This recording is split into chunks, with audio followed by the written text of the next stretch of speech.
Alright, it's up. Anything. Hi guys. Welcome to another exciting adventure of D&D. Just got the notification there. I'm Kieran, your lovely dungeon master, who's definitely not trying to get the party killed in any way, shape or form. Joining me this time is not Romain again, because he died. Several Australian creatures have eaten him. My guess was it was probably an ostrich. But joining me, thankfully, are Chuckles, because apparently I can't use his normal name anymore because he's too edgy for that shit. What? And Shep. I mean, I am pretty edgy. I know, but Shep has always been too edgy for that shit, so Shep is just Shep. That is my real name. Sure thing, Mr. Texas. Yeah. Gear. Unfortunately, Romain isn't here right at the moment, so we're playing without him. Yeah, becoming a running theme, you dick. When you watch this, I'm joking. Yeah. Yeah. But no, we had a lovely session last time. Nothing awkward happened whatsoever. I was dying through the whole session. That happened. Yep. Chuckles is feeling a lot better through the whole ordeal. He is feeling awesome. Shepapep totally did not forget someone's complete backstory and screwed them over wildly. Who? And told the story about how his dear friend Schmingle. Oh, right. Oh, sorry, it wasn't Schmingle, it was Schmingle. Schmingle. I mean, I could go through the notes. I'll be able to do it properly this time because Romain's not here to fluster me. Let's see if we can blame it on Romain this time. Fine. If you would like to do the backstory of what happened last time, please take it away. Thank you. Hashtag blame Romain. Yes. Thank you very much, Mr. GM, sir. Hello, everyone. Welcome to another episode of the Clear's Guide to Adventuring. When we last left off, our party was on a ship heading towards the Roofsword Ruins to drop off someone called Barbus, who was a gnome artificer who had made their ship. It was a prototype. But we land there, but just before that, Bard got a visit from a spirit of an orc that we build called Rack, and that about something called a Moonlord that is coming to lead or control things and they are in Dragon's Landing. He was told this, but the rest of us don't know this, so that's just the basic information of what he was told. At the ruins, we find that they're very old, but somehow managed to survive the test of time, so they're still around after thousands of years. All of various buildings, war rooms, a throne room, and an armory, as a few examples. We see Shingles in a line with his people entering a building, and we go to greet him, and we let him meet with Barbus, and they talk about science and extrapolating their conundrums and whatever. How incredibly fascinating! Such fun topics like aerodynamic engineering. Yeah, they talked about science, and we asked if we can go see the room with the sword, and then he's like, "Yeah, sure, dude, it's back there with the rooms, with the people." And it was like, "Cool." We went in, and we saw a giant sword stuck into the ground with skeletons trying to remove it. The sword inside was about 7 foot and very sharp, and it glowed with green runes on its blade. We try to pull it out. Not much success at first. Bard makes it come out a bit, but at one point he tried a bit too hard. I don't know exactly, but it didn't like it, and it was like no, and shoved itself back in, creating a blast which knocked everyone back. Bard wanted to do it again, but a knight was then summoned and threateningly stood in front of him to stop him, and then Bard was like, "Oh well, I guess that means I'll stop," and then left. And we wanted to give one more try because curiosity. She killed the cat. She asked the knight before she could, and it allowed her. She tried to talk to the sword in Draconic, but it didn't really seem to do anything. And after a few attempts, she did manage to succeed from pulling it from the stone. However, it was very, very heavy and pretty impossible to use without falling over. The green runes. The green runes no longer glowed, and the magic effect that was on it was gone because we got our warlock buddy, Mr. Ethian, to have a look at it. It was like, shit's empty. I was like, yeet! So we took it with us. Where am I?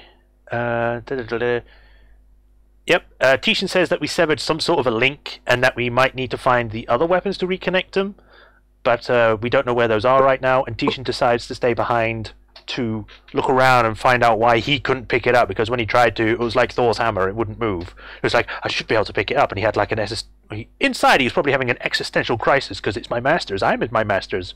Oh, and I was like, nope. And I was like, okay, I guess we'll leave it here. And then I put the sword in my room and put it on a table, because I can't use that shit. I don't think anyone can. They can pick it up, but they can't really use it as a weapon.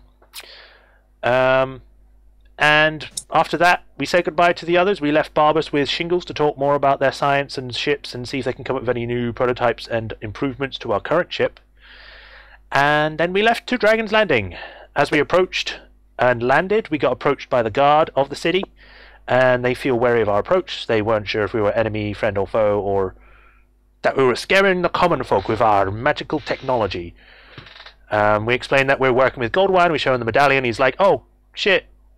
And then Ethan's like, oh yeah, by the way, this is the Marshal's like betrothed. And he was like, oh well, you wouldn't be a Marshal's betrothed unless you had a ring. Oh, because I had a ring on. I was like, oh yeah.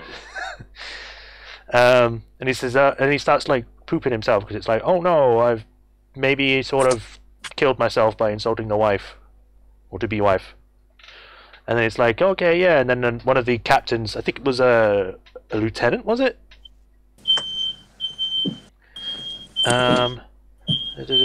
Betrothed, and then we get bars posted. Yeah, so I think it's lieutenant, and he's like, we talked to him. Oh no, because like the captain was the asshole. Yeah, the captain was like cool. Yeah, the captain was told to go by the lieutenant, saying that he could deal with it, and the captain was like, yeah, good point. Okay, see you later, bye, and then just ran. The lieutenants, we talked to the lieutenant. We asked him to post guards on our ships, then no one would take it, and that we were heading to Fadel, but the guard says that it's a cursed city or village, and had been overtaken by a Mouther, having killed over 100 men that they have sent trying to investigate it. He also explained that a giant with red runes in its body had also passed through and smashed the defences before heading off towards the bulwark. So we might need to check that out as well. He offers us wyverns to get to Fadel faster, and we decide to leave in the morning to get there late at night for an added benefit against it, because it's got human eyes. That sounds very weird, but yes, it doesn't see well in the dark like people. The guard says if we need any more aid, we just mention him, who is Lieutenant Toshan, or Tushan, or whatever. I think it's Toshan, right? I say Toshan, but that's my accent. It's Okay. like Toshan. Tushi. Lieutenant Tushi to help. Just call him Lieutenant Arse. He'll definitely not take offence to that. Oh, well, he's a nice guy. And then we head to the academy to get the teleportation circle to Thenra to ask Reldaran for access to the academy to help with the Gibbering Mouther. As we get there, we talk to the gate guard, who is in no way at all insufferable and not very helpful until we practically force him to take us in with our medallions of Goldwinus. So we head there, and he's like, okay, one of you can use the circle. And I was like, okay, I'll use it then. So I go there, talk to Reldaran. He says, well, we don't have anything at the academy, but there are plenty of magical shops that you can use that will be able to help you in some way. He recommends a shop called the Pickled Scale, and keep out for kobolds that may try to steal our coin purses. And he was also kind of upset that Emmy ended up signing up a contract with the Devil so they could get into the city of Diz, but he didn't say anything about it. And then Emmy returned with the group, back to the group, and then they left the academy as she explained what she heard from Reldaran, and I believe that's where we left off. Yeah, that was pretty much it, man. Cool. See, I can do it without being all flustered. Thank you very much. You're But welcome. as we go back into the Muscamatilrum Sandra, you guys have currently just left the Magical Academy. To the best of my knowledge, you've just met up with the group again. Everyone's all together. It's starting to get a bit late, but you get it's like later afternoon, so it's like 6 o'clock in the afternoon. Like you still have time to do stuff if you want to. Wow. As you're now kind of standing in the middle of the street, is like where you are. Like, it's not really the market. The market's lower down, but there are a couple of like very well dressed individuals that are kind of walking past you and giving a bit of a stink eyes. You're probably not dressed well enough to be in this area regularly. Huh. Well, they have no idea of style then. But all right, I guess I'll be heading to the Foundation to find this shop called the Pickle Scale. Would I know, because I've been in the city before, if the shops close at a specific time, if it's like the same as everywhere else, or if they stay up like 24/7? There's not. General, some shops, obviously, like different shops close, and like bars and stuff are open 24/7. But as far as like magic shops and things like that, the general cutoff is between like 10 and 11 p.m. 11. Okay, so we got about 5 hours. Like you've got a decent amount of time in. Like anything you do, like you've got enough time to do. All right. So I would, like I said, I explained everything to everyone. So oh yeah, Roland said this, keep out for kobolds, and I'm going to go to a place called the Pickle Scale. It's like, see if we can find anything for the Mouther.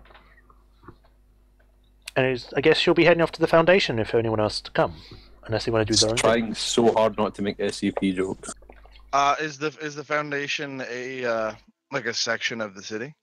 The way Dragon's Landing is built, it is. You can't really tell from the way the map is, because again, the map editing software had. Oh, didn't you say it was like Minas Tirith, like a layered thing? That's why it's very much like sectioned off, and it's almost like a pyramid that's etched in. The city itself is built into the mountain, so that there's the biggest and most plentiful area. Yeah. Is like the poor, well, not poor, but working class residential area and market, which is known as the Foundation. And Gotcha. above that, you have a few levels of residential, like a good 4 or 5 layers. Then after that, there's upper tier, and then that's where above that's where the Magical Academy is. So right now, you guys are probably a good like 20 layers up. Hmm. But you're still like very at the base of the mountain. Like it's like even the top layer of Dragon's Landing goes nowhere near the top of the mountain. Gotcha. Okay. So Emmy would say like, so I'm going to go head to the Foundation. Does anyone want to? Are we all going, or are we going to be splitting up here? I'll follow you down that much at least, but I think I have some other business I need to tend to. I ain't got nothing else to do. I'm happy to follow you. Let's see, Ethan just kind of playing with his nails, not really taking too much interest. Damn it! No, that was a horrible Ethian noise. My fucking voice isn't back. I was going to say, Ethan, are you okay? What? Nothing. Oh no, I'm fine. I'll just follow you, I suppose. I don't have not much interest in day-to-day activities. Okay. Socializing is not my strong suit. Oh no, I know. That's fine. Lead the way, I suppose. All right. Well, if we're going to be splitting up, Bard, I'll meet me. If you don't meet us back in the marketplace, we'll meet here.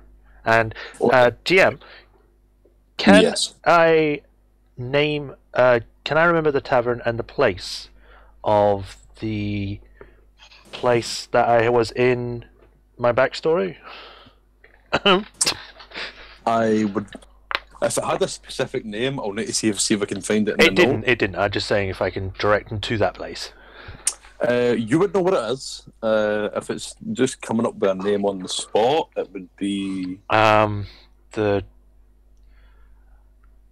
because that's why. Because like I could make up a name on the spot, and I want to see because it's like your backstory. I want to be like if you want to give it a specific name, or if you want, I could just give it a name and you say if you like it or not. It's completely up to you. Because like, your backstory, I want you to have a lot more leeway when it comes to your story.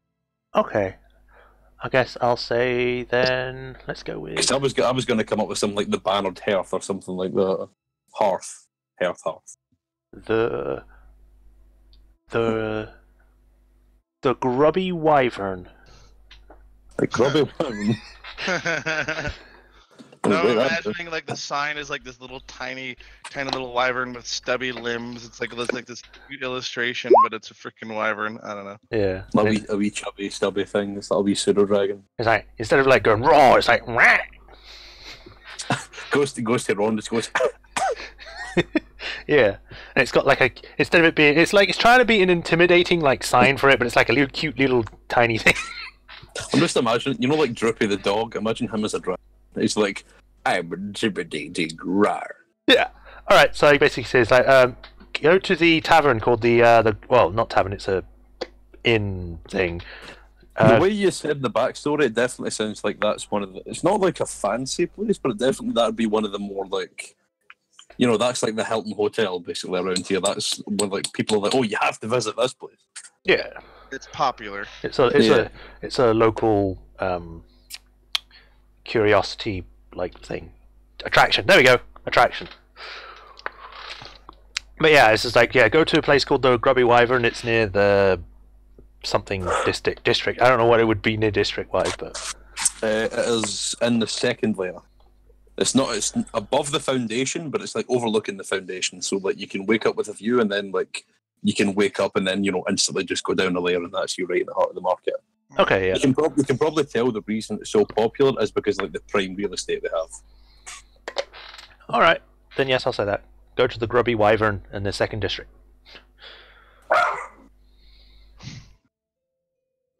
Have you been there before? Can a sea fighter peek up for a second and go, if we're splitting up, I suggest we take at least someone with us. So if you're going that way, Bard, who you want to take with you? And Emmy, if you're going to go shopping, who really needs more stuff? Well, I'll let you decide on that. I was going to go get something to drink, and then I had other business to take care of. So if you want to go get a drink, by all means. I mean, you don't have to ask me twice to get a drink. As you kind of say, like, he lifts like a little flask and kind of like jiggles it at you lightly. Want a Templar right now? Sure. Kind of hands it up to you. I take the top off and I smell it.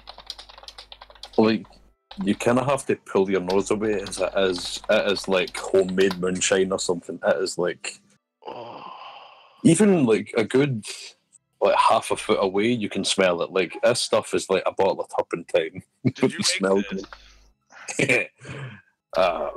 Buddy of mine made it. Fuck it. All right, I'm gonna shoot it back. Con check there, or con save. There you go. It is definitely made for effect and not taste. It burns the back of your throat. Probably a lot more alarming than what alcohol should. But you definitely feel, after a few seconds, you do feel like that same warmth of when you drink a spirit. You kind of could use some improvement on the taste, but I wouldn't insult its kick. Not the finest vintage you've ever had, but definitely some kind of like bathtub gin or something. The glaze filters away from Ethan's dead eyes. I'll have him go, I suppose if you're drinking, hand it here, I'll give it a go. As there's like a genuine look of surprise, and it's like, you want to drink this? Yes, I occasionally like to give myself over to levity. Wait, who's this? Ethan. Oh. He's not here, I'm going to try and get him drunk. I'm joking. I'll let you see the It's too late, quickly. Oh no! Wow, thank you. How's it going, man? We're streaming right now, so remember. Yeah, I should have said I give you natural 20 because that's the magic words. You can't milk it. The dice gods will fuck you over. Yeah, you can't rely on them. Like RNG's is a fickle god. But no, are you alright to play, man? I don't know if you woke me up earlier or that. I'm good.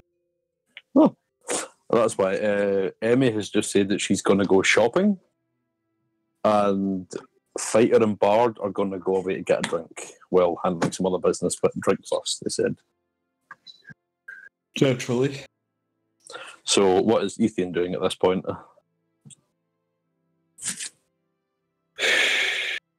Giving his meat a good old rub.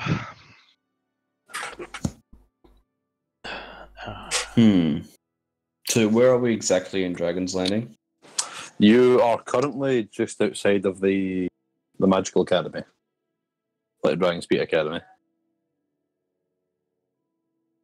Not like right outside there, but you're in like the 20th district up. You're definitely in the more bourgeois district.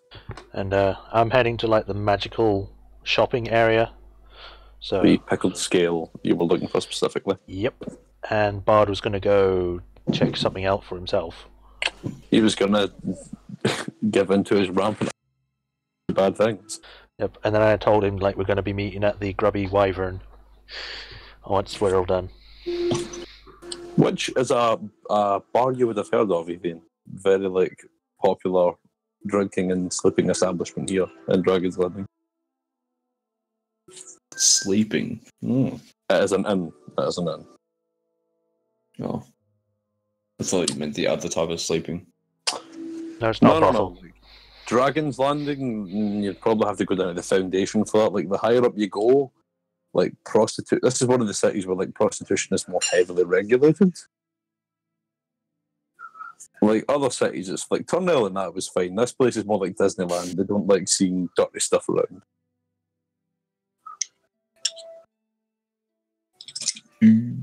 So what is it you're doing, man? Right now, everyone's starting to split up. Oh, just head into the library itself. Yeah, which library? In the Magical Academy.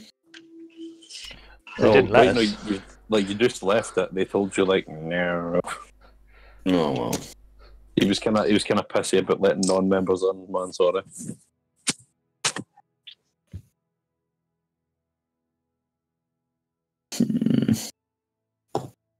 What else is there to do around Dragon's Landing? Oh, well, it depends on what you're looking for. There is like a lot of there are shops, taverns. There is an arena. But Dragon's Landing does actually have both an unarmed fighting arena and a quote-unquote death match, but it's never really to the death. Like an arena for fighting and stuff like that. There are theatres, like operas. There's definitely there's something for everyone type of city. What kind of thing are you looking for? I might just head into the shops with Emmy. Alright. So just for everyone, that is Emmy and Ethan going to shopping, and it's Fighter and Bard going to drink / something else. Correct. Unless there's another party member I'm not aware of. No, that should be it. Cool. Well, I guess like you could count Gaunadar and the elf queen, drow elf, but they're not. They're merely odd. They're just kind of eating popcorn together, watching the show. Right. Every once in a while, they donate $5. Oh man. Right, so I guess with that. No, you guys managed to head because, in fact, for a good while, like there's probably not as many drinking establishments. Well, there is a drinking establishment like on the level you're at, but it's definitely the more like snobby areas. If you want to still try and drink there, or if you want, you can head down with them towards like the more working class establishments.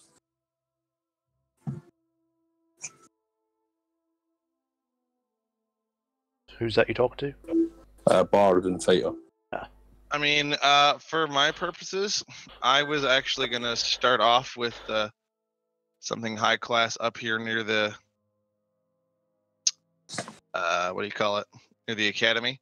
Seeing, because I was using it as a double way to dig for some rumors. Yeah. On a certain thing that I'm thinking you figured out what I'm looking for. I was just out of curiosity, how are you dressed? I'm still in my battle gear, which is like crazy expensive looking, but beaten up like battle plate with my like guild uniform alongside it. So I look like a clearer very clearly, but obviously a very high end clearer with my holy symbols and such. All right, so I'd say for the sake of you guys managed to split off, heading down. Emmy and Ethan head down the series of sloping stairs and pulleys that head down towards the foundation.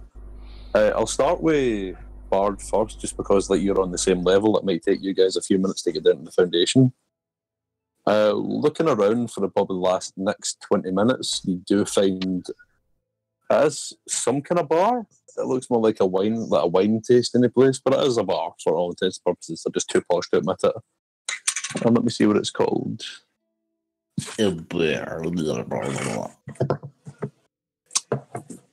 Aye, that's there.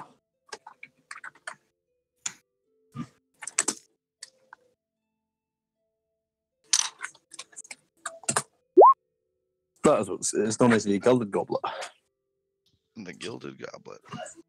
And it is a very fancy establishment. Like, there's two marble columns standing at the front, roughly like 3-story building, and has little flecks of gold draping down from the edge of the tiles at the front of it. And there are 2 bouncers standing outside of it, dressed in heavy plate. Just kind of, not like full gear, just like 2 heavy cuirass. And like the rest of it's kind of like leather armor, kind of like arms crossed, swords at the side. Like a breastplate? It does have the front and the back. Okay, so it's a cuirass. Cuirass, aye. And one is a half orc, and the other is a dragonborn. As the 2 of them are just kind of standing, arms crossed on either side, kind of welcoming patrons in. Hello, sirs. Afternoon, gentlemen. Anything we can assist you with? I was looking to drink here with my friend. Is there anything we need to know about regulations or rules before I see if I can step inside with him? Well, the first things first, you should probably try and dress a little better. They're not too big fan of armor in there, my friend. Second of all, you better have enough coin. Not that I'm doubting your clearing ability, just items in there a little bit more pricey. The price of expense, you know. How much is a typical drink then? What is it you typically drink? I mean, I'm usually like a mead, ale kind of guy, but sometimes I take wine, spirits, so really all over the place. You see, like, as you say mead, the 2 of them kind of like exchange a look for a second and go, "You really sure this is a place you want to be drinking, man? You know, there are much more affordable places down in the Foundation." I'm an associate of Lord Goldwine, so I think I know where I need to be. I'm sure you are, but I'm just saying. No, this just has to do with circles, you know. Tell you what, you come back later when you're dressed a little bit more for the occasion, and I'll let you. You'll have to check your weapons at the door as well. Believe it or not, average citizens get a little antsy when a big man with an axe carries in. What axe? As you know, it's like, I do think that's a hammer. I'll look it. It's a really matter. It's a big 200 weapon. Fucking semantics of me. Right in front of the guest. Asshole. Thank you for the information, gentlemen. Believes the balls on this guy. If somebody's starting to get in an argument, he's like, "Look, I'm not saying it. No, you're saying everything. Every time I say something, you're right in front of the customers." He's like, "Look, I did make. Look, we're going to have words. You come back later." Bart just turns around and leaves and like looks at Fighter with a shake of his head. Fighter's like, "What did you do? What spell was that?" That's called posh people. You're like in the background. "Look, I'm not starting an argument. You should have thought about that before you insulted me in front of the customer." That's just starting to get really pissy. It's like the manager comes out at the time like,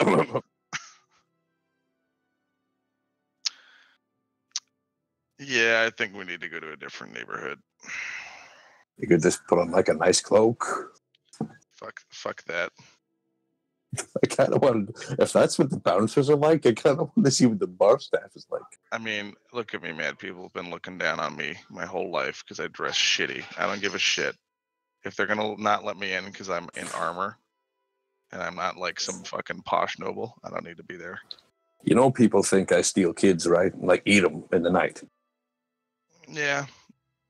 Like I shoot, that is a rumor, but like an omen of it. People think I like abduct children. Fighter. At least you haven't. And then Bart just keeps walking. Wow. What do you know, though? You got to stop doing that, man. Like, really bringing it down. You started it. I was at like a 10. You took it like to 105. Like 90 steps were like skipped there. You're doing it to me now. You have some kind of weird power, don't you? You make people argue incessantly. That's your choice to argue, not mine. I'm watching you. I'm pretty big. It's kind of hard to not watch me. Try not to take that as an innuendo. All right. So I'm gonna look for a little bit lower down on the rung, so to speak, of a place to drink, because posh people. Make me a perception check, please. Yeah, sure. I'd say investigation. This would probably be more. Great. Oh wow, not bad. It's not a very hard check. Like buildings can't hide themselves very well. So that was why asking a couple of you go to ask a couple of people here, and they're just like, "Oh no, I just wait." And you go down there probably to like the 8th or 9th level. Like this is like more like lower middle class area. They're posher than what they're in the foundation, but nowhere near as up as where they are. And you do notice there is another tavern, and there are bouncers. But this place looks a lot more, like Benbow Inn, aside from like Waitrose, Pishy Poshy. And it is called. Let me see if I can find the name.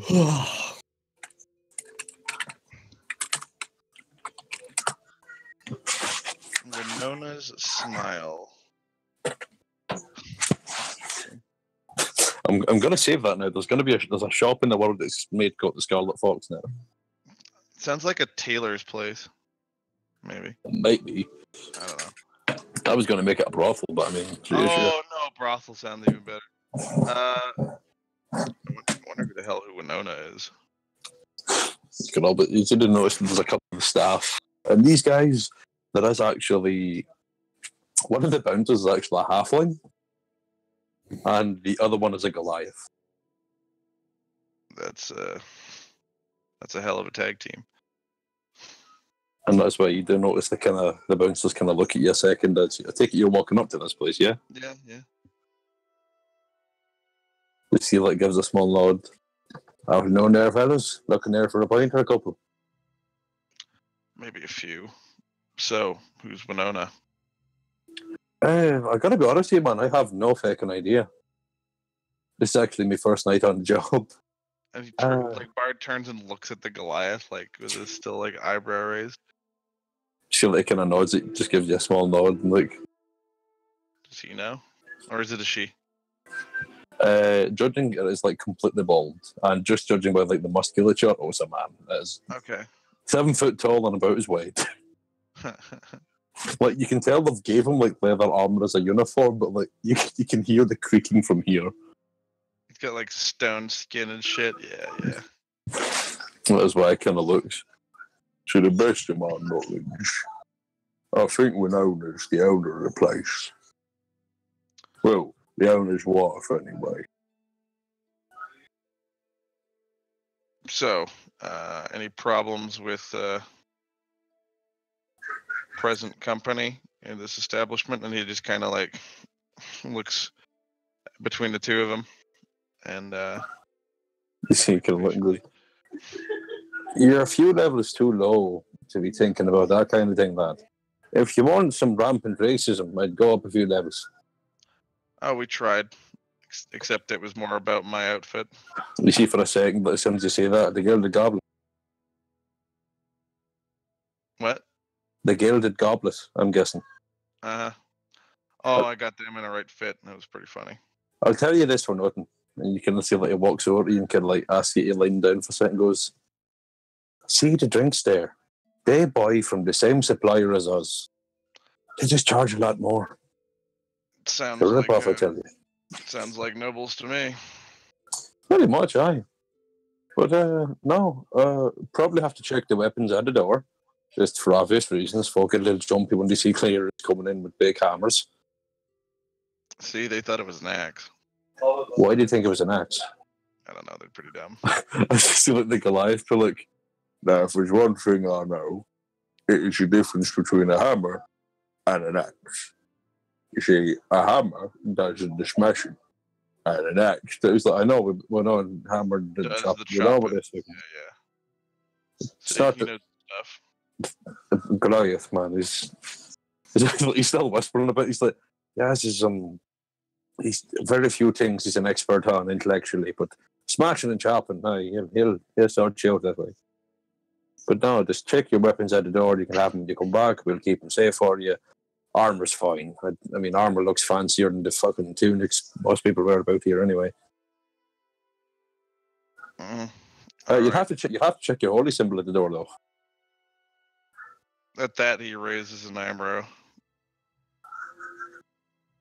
Do you want to make an insight check or? Yeah, I'm gonna make an insight check.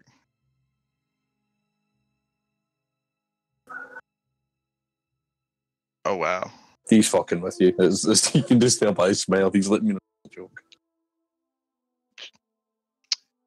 Should I leave my trousers too?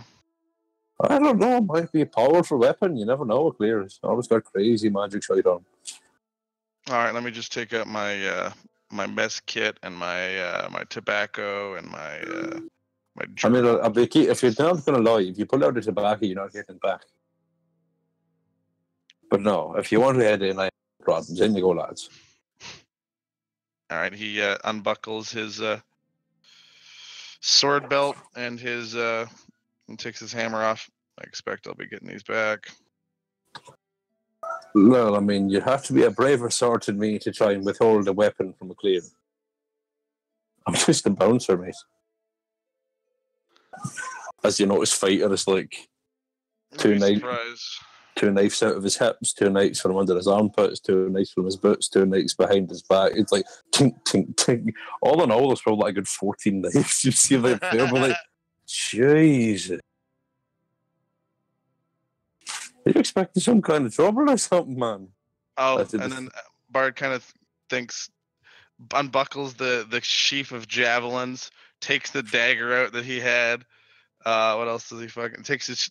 He looks at the shield and like looks at them and is like, eh? He just has like a wide-eyed expression. Like, do you always like? I've seen soldiers come up here that aren't as heavily armored than you pair. Yeah, soldiers don't fight what we fight. Oh, fuck it. You know, between you and me, I mean, I like you. And you can say that he tosses you a little bit in coin. I'll get you a free drink. Good man. You're good banter, lad. Good banter. Hopefully I see you again. Don't let none of them rocks or nothing eat you now. Are you I was from going to here? like open the door for you. Me? No, man. Up in Tenerife. Oh shit. That's where we're based out of, actually. Guild of the Iron Shield. Iron Shield, you say? Yeah.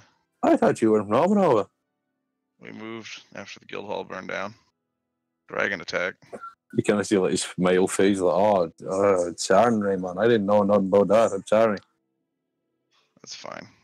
But I suppose if you're setting up in Tenerife, it can only mean good things for the town. Well, I mean, that's. Did you know Ian and Irie?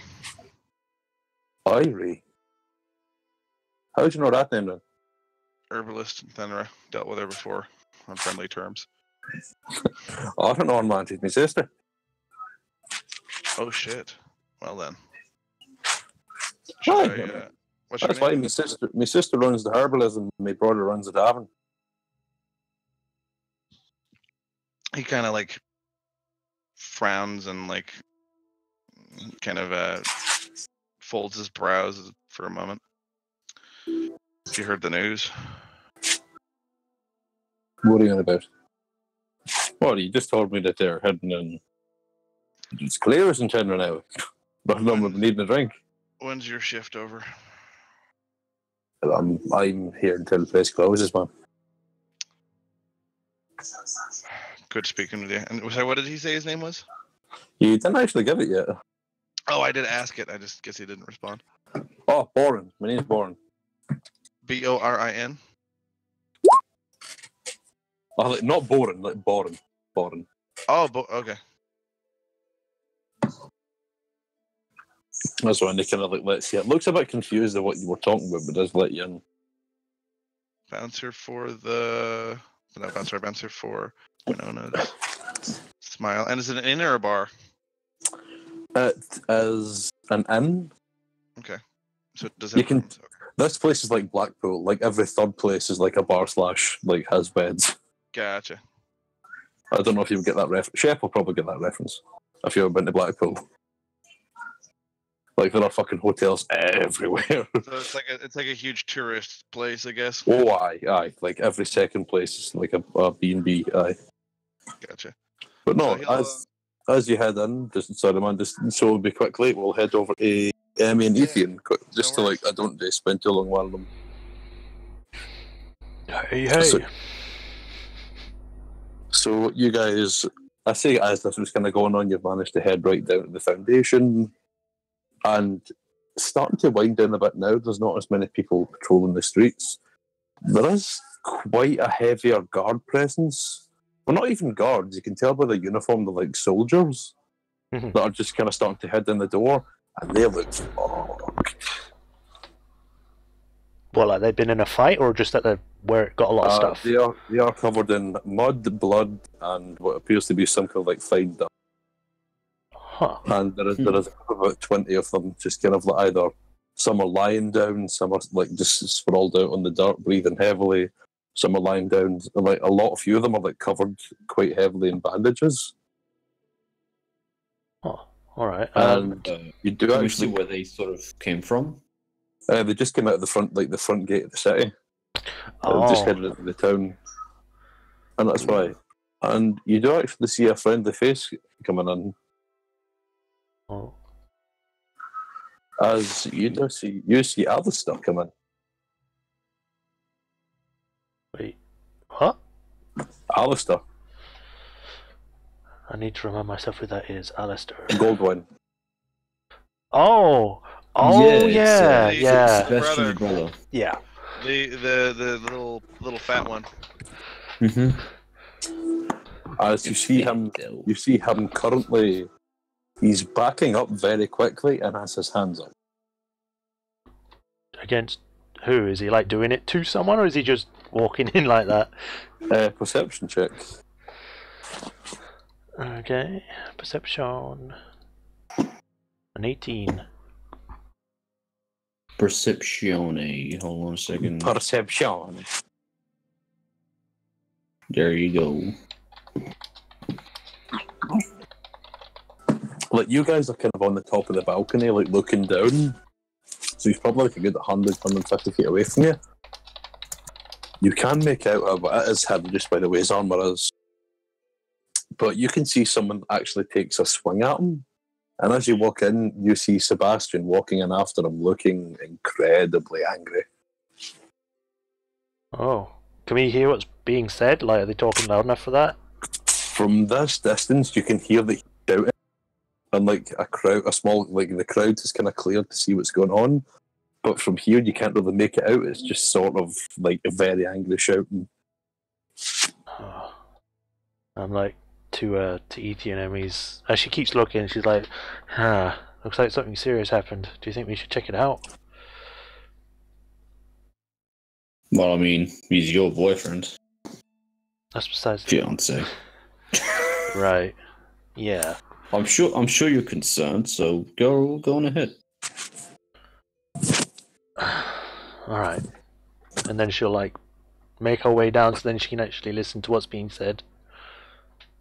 Alright. Are you going with her? Yeah, might as well.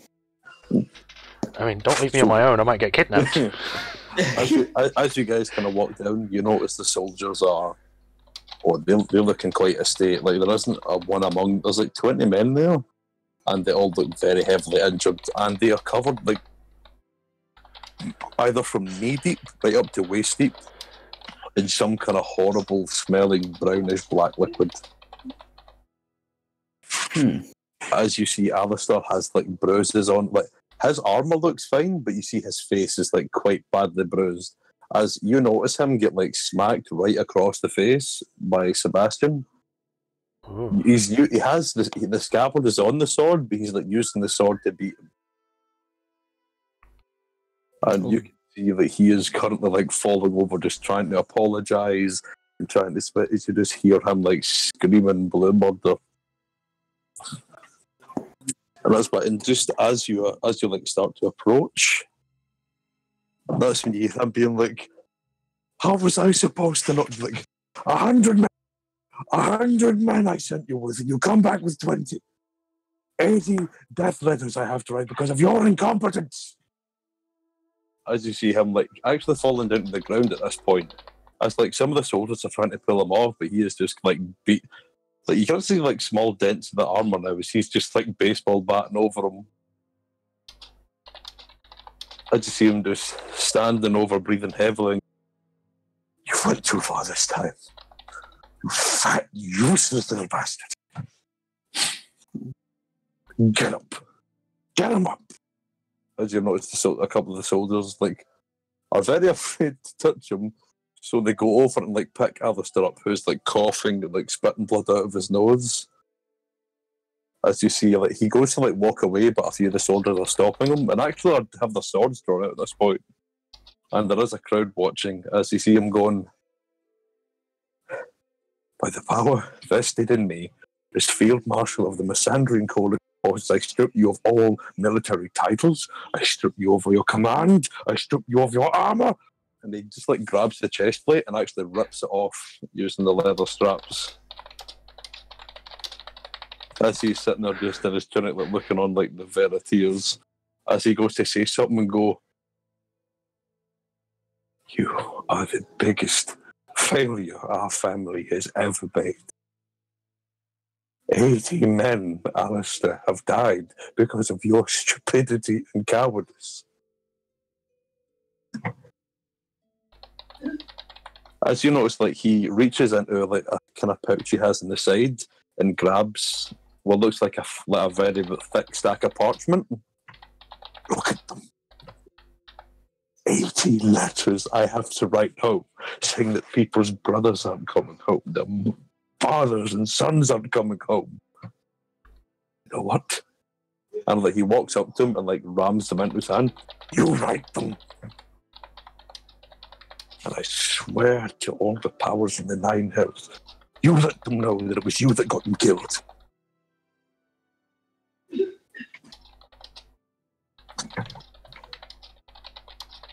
And if you think you're allowed in Gold thing coming, I see you take one step past those golden gates, I will beat you to death. The only reason you're still alive is because you're my brother.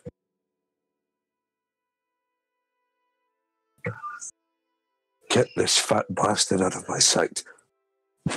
As you notice the soldiers, one of them actually like stabs him in the back of the leg for him like to fall onto his knees. And you actually notice another one actually does like kick him square in the back of the head so he falls in the mud. As you notice, only after then, like Sebastian goes to like walk away and then sees you kind of just stares there. Like probably wasn't expecting you to be here. And he's just kind of staring at you. And with that perception check, you can tell he probably has been crying. He looks like he's been very over-emotional lately. Huh. I'll leave this to you, Amy. You go on ahead. I'll just be in the shopping district.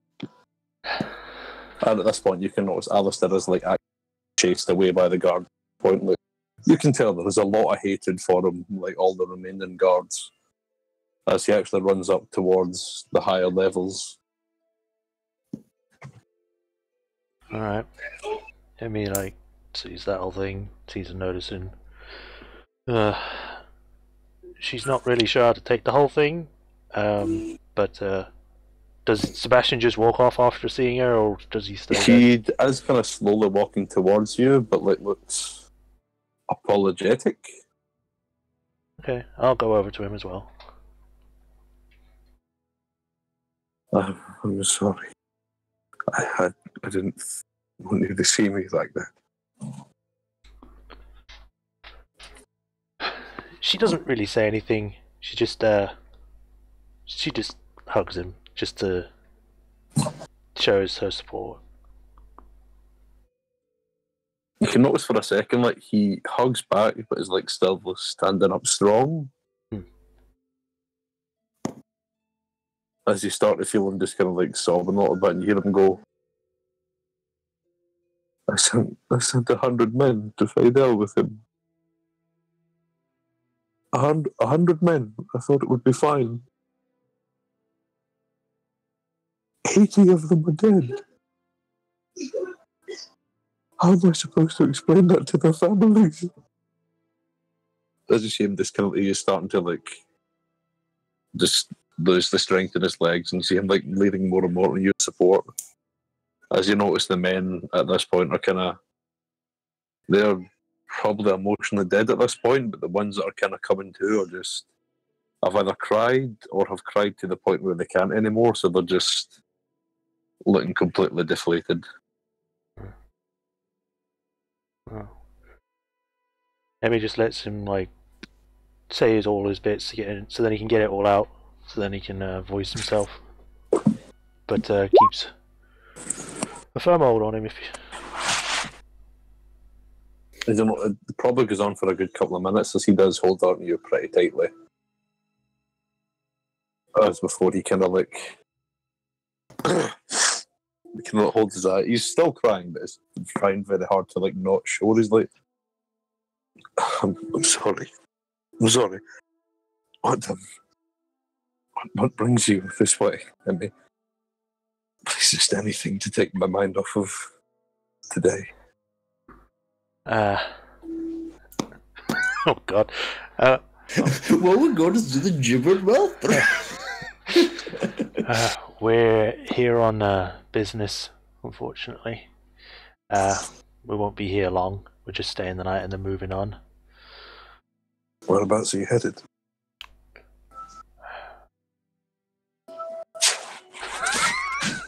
Pause. Fuck. Oh shit, what should I say? I think with the pause, he'll put two and two together. Maybe? I just No, I mean out of character is pause and then I can think. I just like the fact that he's like, where are you headed? As like Emmy's eyes start darting in every single direction really quickly, and you're like, nowhere. Shit. Can she do like an insight check to see if it would be a good idea to tell him the truth, or if he wouldn't be able to? I think by this point she's hesitated like way too long. Sure, make me an insight check, but he's going to make one as well. Bomb 26. No, he's actually quite bad at insight. You can tell right now he's putting on a brave face and is trying to, like, you can clearly tell he's only putting this on because he likes you very much and doesn't want to, like, put his emotional pain onto you. But you can see he is, like, another second away from full on just, like, crying full on emotionally. Yeah, so I would probably get from that, it'd probably be a good idea to tell him that we're going to be going to the same place. 80 men died there, what? Yeah, now I'm going to head there, ain't that great? Yeah, it's like 80 of your friends died there, now your girlfriend's going there. Shit. Your girlfriend and her three friends. Can I reasonably think of a good a place near in the same sort of area as Fadel, but not in the actual location, so then he wouldn't think it's a thing to worry about? Survival check. Nature check. Nature or survival, obviously. I'll do survival. Oh no, because you know areas, don't you? That's your thing, that you know areas. You could probably say, because like Fadel is the village, but there is like the Fadel forest, which is like this area here, and that is like a good few miles away from it, and is further enough away. Like, and there are like owl bears and stuff like that. There's enough things where if you successfully pull off a lie, you can say you're hunting something in the woods and not in the village. Alright, I'll say that. So it's like after like she doesn't obviously take like a long time to answer, she's just thinking about what to say, and then she says Yeah, we've got a mission in the southern forest. We're to clear out a problem of owl bears there. Roll my deception check.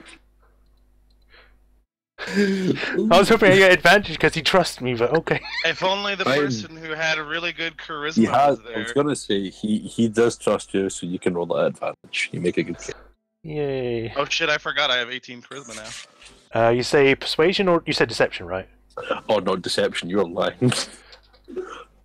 Oh, we're just going to hunt owl bears. It's an 18, Jesus.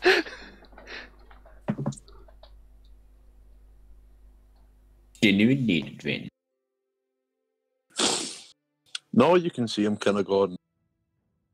I wish I could join you, but I have some more administration duties, and then I have to head back to the bulwark to see that damage that giant done. Yeah, we heard about that. Don't worry, we can take it.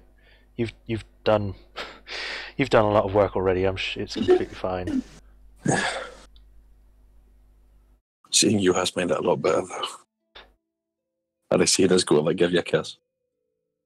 She does take it. Obviously, she has to pull her thing now, so she like pulls her like face covering down so that she can kiss him. Kisses the ninja mask. Yeah, she pulls that down so then she can like give a proper one.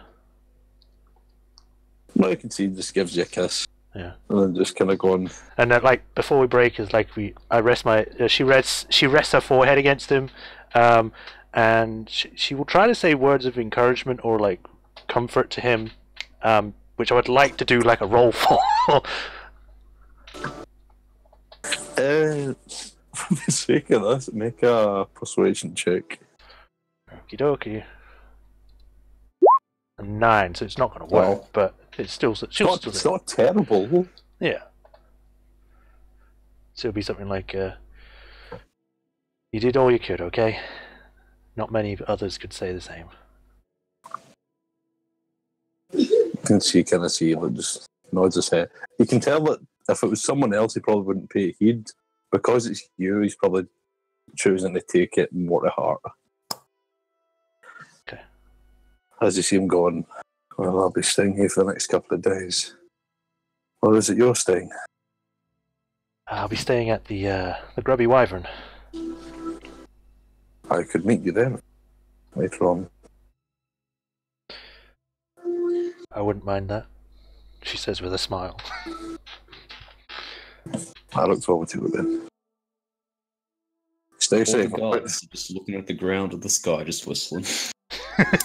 Oh, they are more having like you know, like the looks on the faces after they stormed the beaches in Normandy. They're kind of having that moment right now. Yeah, I just don't know what to do with themselves. It's like some of them are crying, some of them are like just getting aggressive and trying to break shit. Other ones are just staring at the dirt. As you notice, he kind of goes. He goes. Well, I'll see you later on then, right? Stay safe. And I love you. Oh God! I just realized. Same to you. Oh no! Oh, What you Kieran, notice? I see what you meant about the leveling. Oh God! And you can see that he kind of like nods them, pats them in the arm. As you can see, the soldiers are they're just completely like destroyed emotionally and physically. Before you see him start to walk, a couple of the guards go with him. A good like 5 or 6 just stay, and one of them's just like sitting squarely on the ground, looking at the mud. Alright, Amy watches them go for a bit and then goes back to Ethan. Kind of more deflated than she was before. It's like, well, that's always good to come see.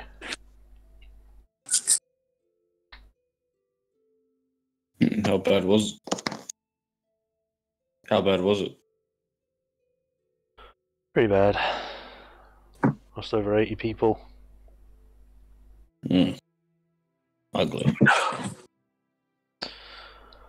You notice at this point some of the soldiers are kind of like the soldiers have took their time, and some of them are like picking them up as they're slowly like limping towards like where You can probably tell they're heading towards the grubby wyvern. Yeah. All right. But you do know the funny thing, like the good thing is, you can see a couple of this. There's like a soldier who like goes to sit up, but is like far too injured too. But you notice that at this point, there's a few civilians that are actually like running over and like picking them up and like giving them gold and stuff like that. Okay, if they look like they're getting dealt with, or like people are helping them and stuff, then Emmy will be too like Ethan is like, all right, let's head to this foundation and get this stuff. Right, let's go. Take it you head down to the foundation. Yes, sir, Mr. GM. Mr. Gibbon. It doesn't take you too long because it's not too far from where you guys are. But after a bit of looking around and guessing, you can see you do actually find the pickled scale if that's what you're looking for. Still. Yeah, boy. And you can tell it is a simple looking shop that has been painted, you know, bright pinks and purples and reds. It's definitely painted to stand out. And there are two torch sconces on either side that have blue and green fire, respectively, on either side of it.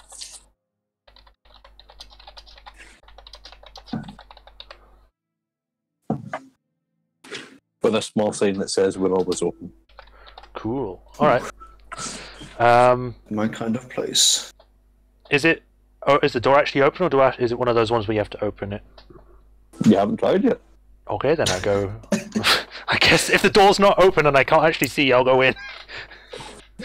Just like open the door is closed, but like you open it, you just like a little ding, ding, ding, ding. Ah, my ear. As you walk in, and it is it looks larger in here than it did from the outside. It's like a L-shaped room, you know, with like a counter on either side of it. Yeah. And there is just glass cases as far as the eye can see. It's filled with a bunch of magical trinkets and potions and all sorts of doodads. So that's TARDIS. Ooh. What are all the things? Tell me everything. Tell me all of the things. Just like this slaps down like, here's a list of every single ever made Dungeons and Dragons in alphabetical order. Perfect. But no, you can see as I take it you guys walk in. Yeah. And then you just hear, hold on a moment, we'll be right with you. Okay. Just a couple of seconds. Emmy just looks at like some of the stuff on the shelves as she's waiting. Is like maybe a potion of like stamina and a book of on the genealogy of turtles. That kind of thing. I don't know. As you notice, there is a few moments here. You do notice there is actually the clerk walks in, goes to see you guys, smiles at you gently as he has a very large pair of brown wings that are speckled and has a very large beak. As you notice, the person before you is an Aarakocra. An Aaron-a-hoo-ha? Bird person. Yeah. Aaron Aarakocra. Aarakocra. They're like from the elemental plane of air. Oh, another one. But they're like actual people. Sure they are. Rude. Bit racist. Oh, it's a K, not a C. Bit racist, moving on. Just moving on. As you notice, it actually looks like, imagine like an anthro bird, a barnacle. Oh, why am I fucking caps lock? It's kind of wearing a... They have wings and arms, right? Like they have wings on their back. yeah. And, yeah. They comes out in a set of like teal robes with like little accents of green going around it. Has the hood up, but kind of takes it down as he sees you and gives like a small nod. Welcome to the big scare. How may I be of assistance? Ah, hello there, good sir. my name's Emmy. I was looking to get some information and possibly items to fight against something known as a blubbering mouther. Gibbering. Gibbering mouther. Blubbering. I believe you mean gibbering mouther. The blubbering Yeah, you're a robot. Everyone's robot. We'll have to leave and come back.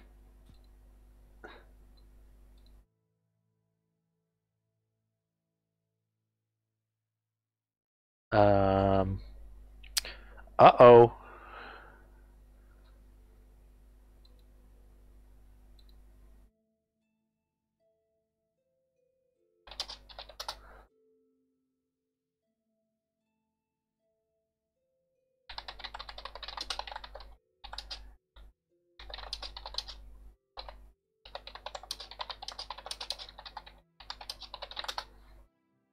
One second, guys. We're having a slight trouble with the Discord, unfortunately.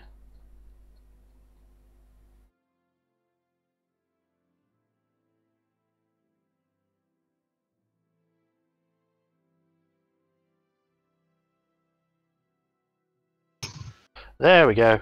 Oh, you're back from the warp. Yes. So what did the guy say? I believe you mean a gibbering mouther. The blubbering mouther is the aquatic variety, a very common mistake. Yes, that's what I meant. Fighting a gibbering mouther. Give me a moment, I'll check some alchemical reagents inside me. As he starts like looking up a book, and probably not the most common question he gets around here. All right. Gibbering mouther, let me see. It is... Well, for that, so there's the obvious slashing, stabbing, bludgeoning, physical damage of any kind. There's fire. Fire is particularly deadly to them. There's also lightning, ice, really a lot of things. Nothing particularly deadly to them. I do sell all of each, however. Okay. Do you have anything of the fire type that can, I don't know, damage him, as you would say, over time? Are you talking about a firebomb or some sort of alchemist's fire? Let's say firebomb. Firebomb. Give me a moment.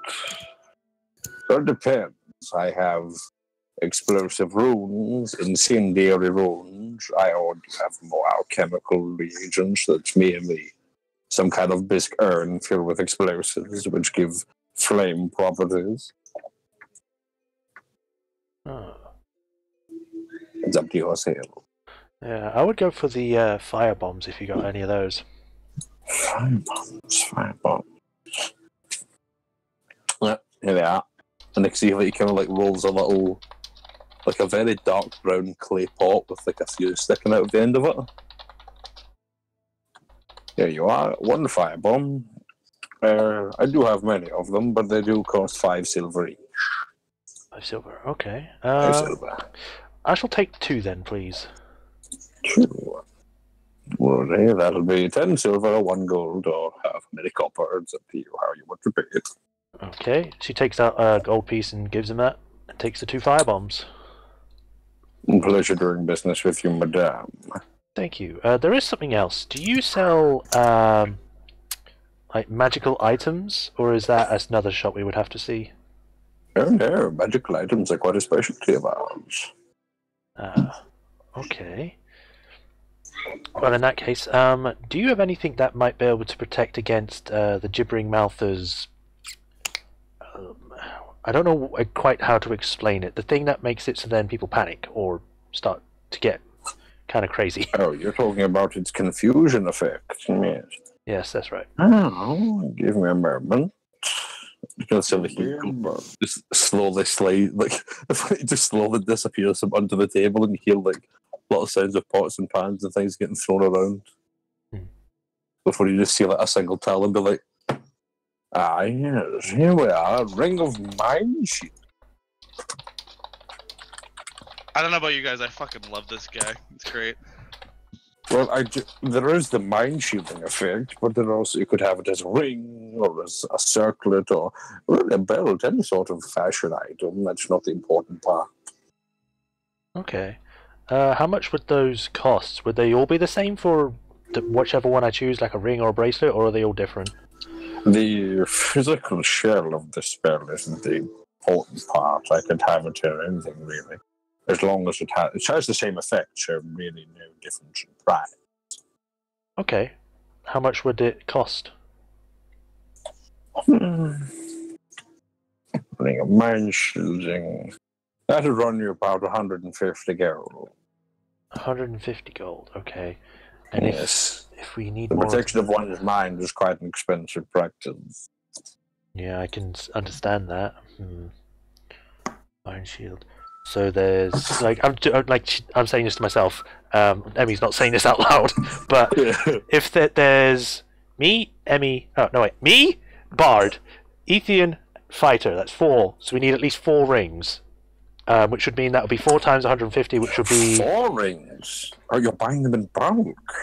Yes. Let me ask: do you want 4 rings, or do you want one of each, or what is it you want correctly? Well, it's probably just anything that can fit on, so it doesn't have to be a ring. I wouldn't mind. I would prefer to have mine as a bracelet. Maybe a bracelet would work better. I could put on a bracelet for you if you wish. Okay. But I tell you what, because you are buying so many of them in bulk, how about this? 4 of them for 500 gold. 500 gold. Ooh, that is a pretty good deal. If you're buying them in bulk, and believe me, he can nudges you lightly by giving a discount considering some repeat business. If you catch my drift. Of course. We were told to come seek you out by Reldoran, and he says you're quite good at your job, so... Reldoran? That's right. My stars, how is he? Still causing mischief, I assume. You could say that. He's helping us out. We're clearers, by the way. He's helping out the clearers. I decided to get into the clearing lifestyle. I didn't think you had the heart for it. Don't tell him I said that, of course. But no, if you see him, do send him my regards. Oh, we will. We will. So just bear with me one moment. And she turns back to Ethian. It's like, Ethian, how much money do you have on yourself? I'm running a bit short. What are you attempting to purchase? Some protections for Mind Shield bracelets. Oh, yes, very good investment indeed. Yeah. But, well, let me think for a second. I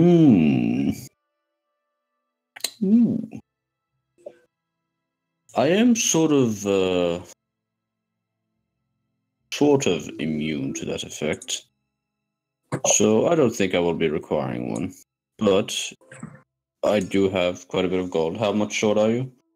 Well, I'm just shy of the 200 left. So about 201. Can't you just go off Sebastian for a little bit of cash?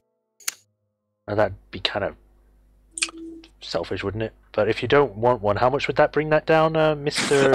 I was just saying this. You can see him slowly sliding the rings back as soon as you see you don't have enough money. I mean, the bracelets, but yeah. What if we take off one of the rings? Because my friend just said that he doesn't need... Oh, bracelets, damn it. If we take one off, how much would that be? So you're wanting 3 of the rings? Yes. That's running about 450. 450. Wait, that's only 50 off.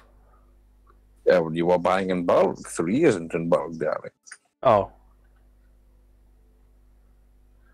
Wait a minute. Fine. You can throw the one back in, and I'll drop Emmy 200 gold coins. What if you had that money? Why did you make... Oh, never mind. Doesn't matter. Excellent business practice. We won't regret it. Okay, I now have 1 silver piece. That's all I have left.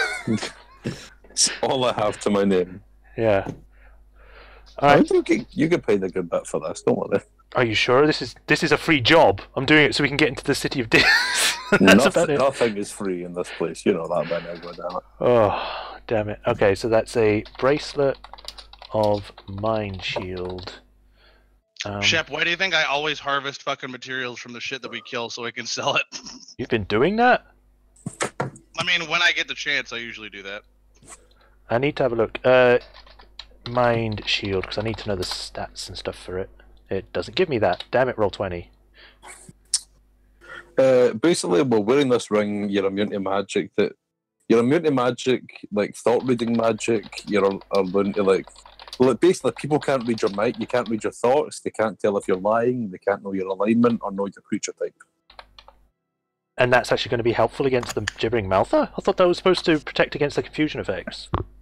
It does. Basically, I was like, it doesn't say that in the book, but I was like, the ring of mind shielding would, like, because I'm kind of homebrewing a little bit, but I would say it would help against the confusion effect. Okay, so mind reading, confusion, and alignment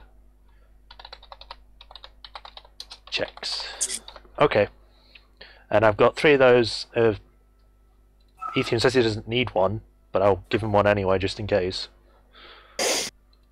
Might as well have it, you never know. Hey, maybe you can get a return on the investment, I don't know. Seeing as you're so smart with money, apparently. Very well. Thank you for your purchase. So much happy to have a happy customer. Is there anything else I can help you with? Just some knowledge, if that is for free. It depends on the knowledge. I was just wondering what you know about gibbering mouthers. I mean, it's one of the few creatures that I know a lot about. And I know that I would never go anywhere near one. Yeah. I know they have that terrible screaming effect and that they turn the ground into a thick grrr. Grrr. That's so good. What are you laughing at, you bastard? Leave my show. You're ruining the moment. No, I'm just curious. It's good. I like it. You bastard, man. Yeah. Yeah, like Emmy. Oh my god, we found bird Skeletor. Yeah, Emmy's like, she doesn't usually get serious, but you know, when she's talking about this thing, like to Ethan, she probably looks like she knows more about this than anything else she's really talked about, which might be a surprise to Ethan. I don't know, but I mean, it's an abomination. I didn't expect you to know much. Well, she does know a lot about it. For reasons. Yeah. Do you know about that gibbering mouther in Fadel?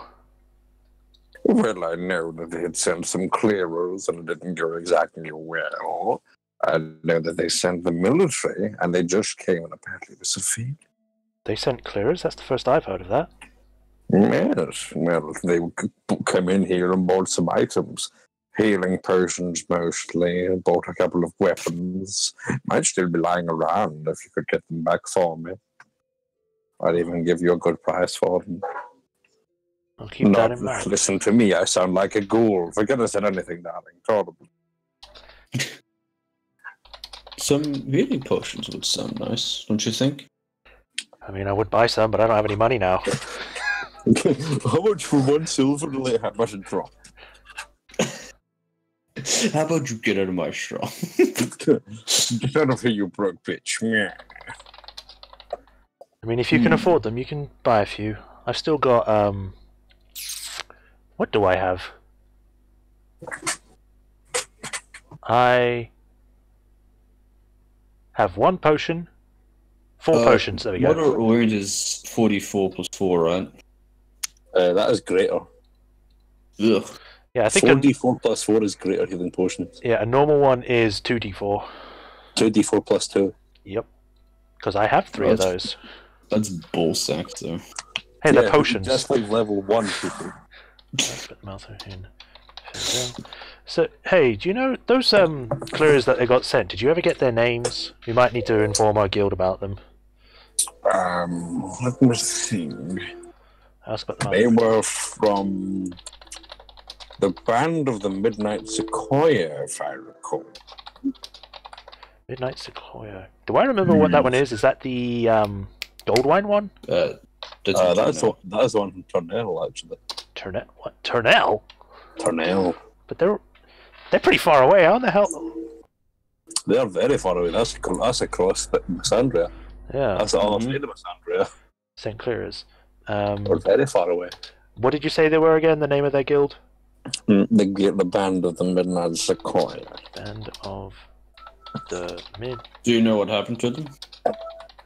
Well, I certainly didn't go with them. Fighting a Malda must be insane. No, fam. I didn't get your name, by the way, sir. What was your handle? Mine are Pilden. Pilden. Oh,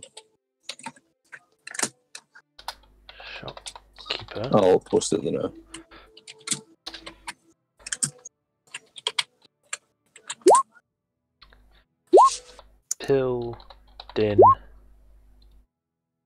Pilden the Feathered. Well, thank you very much for your information, Pilden. If I will keep in mind that if we see any of the gear that you sold them, we'll be bringing it back. If you have any sort of magical items you want to sell, or even if you want to buy some, please don't be strangers. I do love repeat customers. All right. What are you laughing at? Leave. Mockingly. Do I need that? I need that. I don't have anything really. I don't like your fuckface of a friend. Yeah. Are you so like, as she's leaving, it's like, are you actually going to be buying anything, Ethan, or are we done here? So at the moment, Ethan's just looking through stuff, just browsing really. So he just doesn't pay any attention to you. Make me a perception check then if you're having a look around.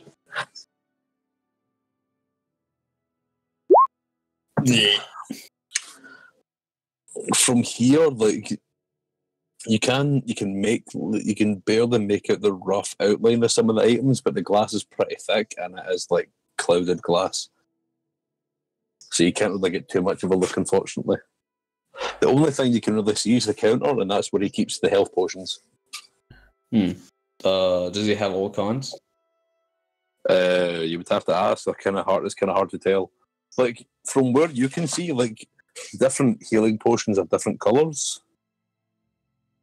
Like the way I kind of run it was healing potions are blue, greater healing's green. I'm pretty sure.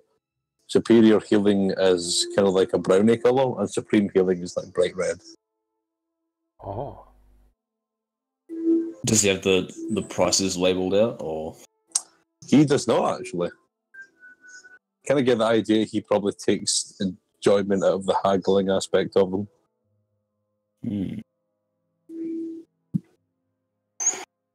Fuck! I keep forgetting about haggling. As he just has two of his, his feathers are kind of fluffed up a little bit as he has his hands like tapping on his beak, waiting for you to say something as he kind of browsing around. Would you by chance know how to identify magical items? Well, of course, that is one of the many services I provide. Well, that's very handy. And I'll drop him the 3 magical necklaces. Oh. Okay. The mage slaying halfway. Do I see him drop all this stuff? You do notice him just go kink.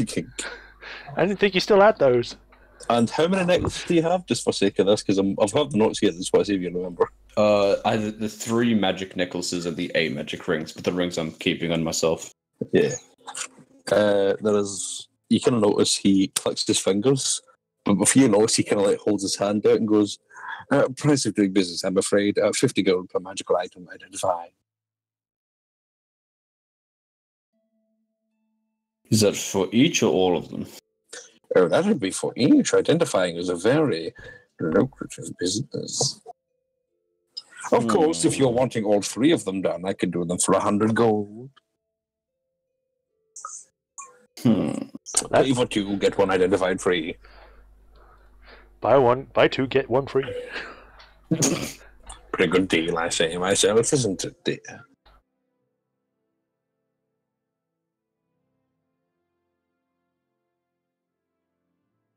What do you say?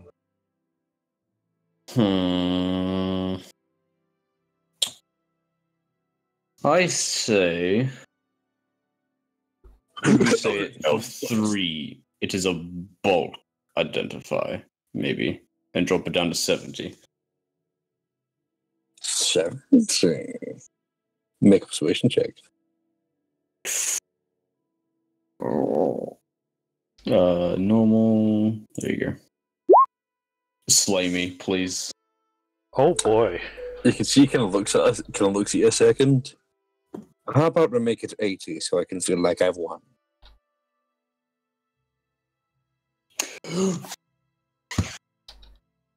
As he kind of puts his talon out for you to shake.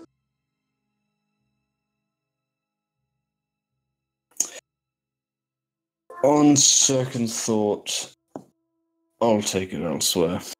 I'll grab the necklaces back. Terrible shame. Indeed it is. If you ever want one of them identified, please let me know. They do look very interestingly magical. Especially that one. And you can see like he points to the one in the middle. Oh, I'm sure it is. Have a good day. She just kind of waves you off. Okay. God damn it, Emmy, I'm half broke now. It was you.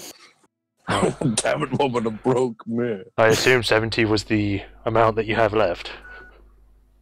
As you're kind of walking by, he's like, 75.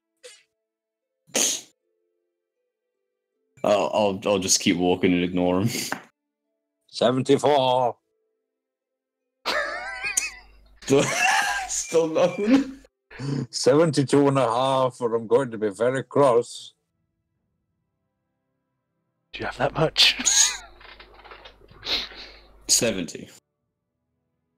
That's my final offer. Roll another perception check to see. Perception? Perception? No, possibly. Yeah, that's 2 better. Okay. You can see like he's kind of like kind of thinks about it for a second. I've got like a very like smug look on my face, like 70. It's my final offer. 71. You really want to win, don't you? 70 and a half.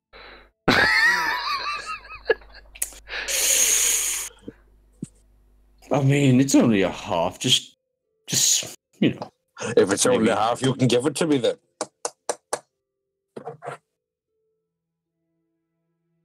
Oh, fine. Because you begged, I guess. You know, you're like, just like you're paying him the money. So hold on, it's 5 silver and 70 gold. 70 gold. As you know, it's like as he takes the money, it's like, all right. I do love a very astute businessman. What's that noise? Is someone like using a nail gun? I don't know.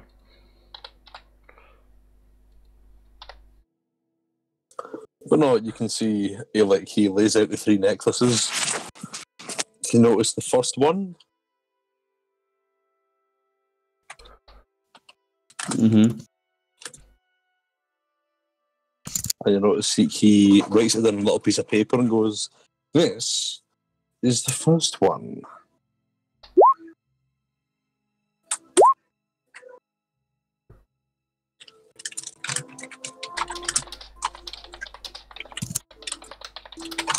Ooh.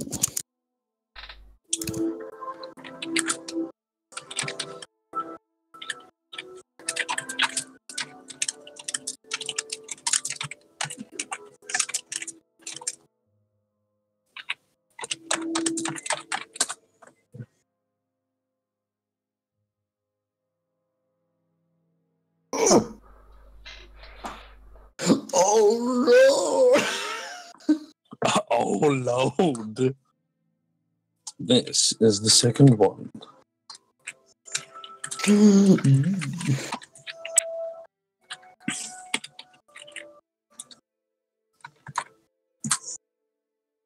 Ring of Shield. Oh. A ring even though it's a necklace? Might be a Sorry.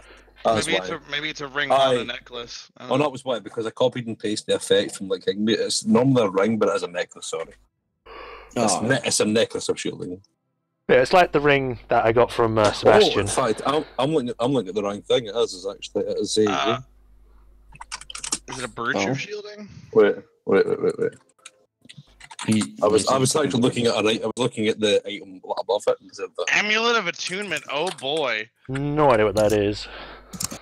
Remember how you can only have a max of 3 items attuned to you normally? You can have 4 if you have that. 4? Did you say? Do you have to attune to the attunement necklace, which takes up one of the slots? Okay. Okay. I was going to say that is actually a joke item in the game, and I'm not kidding on. I've actually only got 1 item attuned to me now. I think about it. And you can tell as he's like going through them, he goes to identify the third one before you see him go, and like smacks it away. Oh no! What is it? Oh, it's a phylactery. A what? good lord! A soul vessel used by necromancers. Wait. Is he in that Ethian? There was a soul inside it. Oh, Didn't realize. what do we do? Do we just destroy it or what? No. No. Destroying it is the worst thing we The could do. horrible creature that, whatever it is. I don't know why the hell you have it, but don't put it on, whatever you bloody do. Just keep it safe, keep it locked away where it can't be used. Well, I don't know of anywhere else like that. I mean, I could dispose of it for you, but judging, I mean, it does. These things cost a great amount of gold. I'm unfortunate to say. Damn. I'm sure. Yes, I'm well aware that they do. Ethan, can you put it somewhere, like another plane or dimension? Or if you had a bag of holding or something, that I suppose it would work. We don't have one of those. Damn it. It's funny you noticed. I actually do have a couple of those for sale. Oh. How useful. As you notice, I see like leads in this like, and I also do items for trade as well as money. Well, it's too bad I don't have any money. Well, you can do trade then. That's what I'm saying. You can trade nice things for nice things. Well, I guess would this work? And I take it like a potion of disease, the potion of disease curing. A potion? Sorry, his accent is affecting me now. That's his curse. You start talking like a gay Alan Rickman. Right, the first 2 are Emmy just like, can you have a potion of disease curing? potion, medallion of quickening. So I'm writing this down because I forgot to do it. Ring. Oh no. Amulet of attunement. Is there anything different? Like are phylacteries different in any way, or are they all generally the same? Everyone's unique, but they have like general rules that they all recently follow.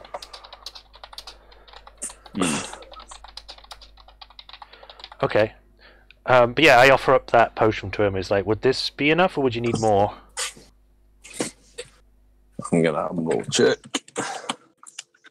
What are you offering him? The potion of disease curing. No, Do we have like the one of those? That is the one. That is the one. You can notice he kind of looks at it and goes, "I'll admit, it's a very finely made potion. Wouldn't quite cover the cost of the bag of holding I have, but it is worth 250 gold pieces." What if I throw in one of the antitoxins I have? Well, I would have to look at it to see if it's worth any money. Okay, I take out that as well. And what is this you're gaining, sorry? It's literally It's literally just called antitoxin.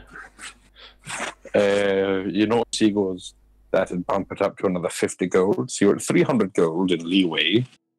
Still not quite enough to afford the bag of holding.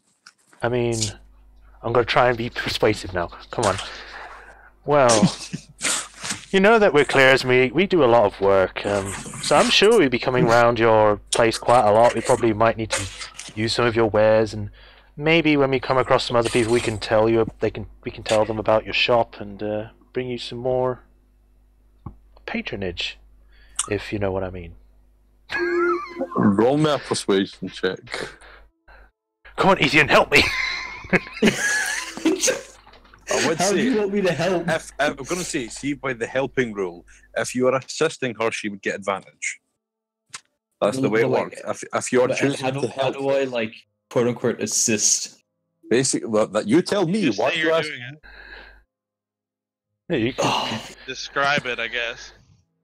Yeah, like, it's D&D. Like, how do I do it? And like, you tell me, dickhead. Use your fucking imagination, you scrub. I don't have an imagination.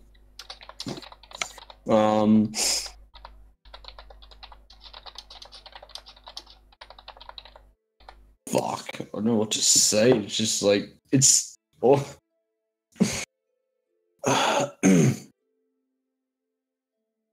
Oh yeah. Okay. I'm sure between two very smart businessmen as ourselves, you can see the potential in our advertisement. Yes. Disadvantage. I'm joking. I have advantage. okay, advantage. I was Persuasion. going to say Kieran. I was going to like smack you. That's a 17.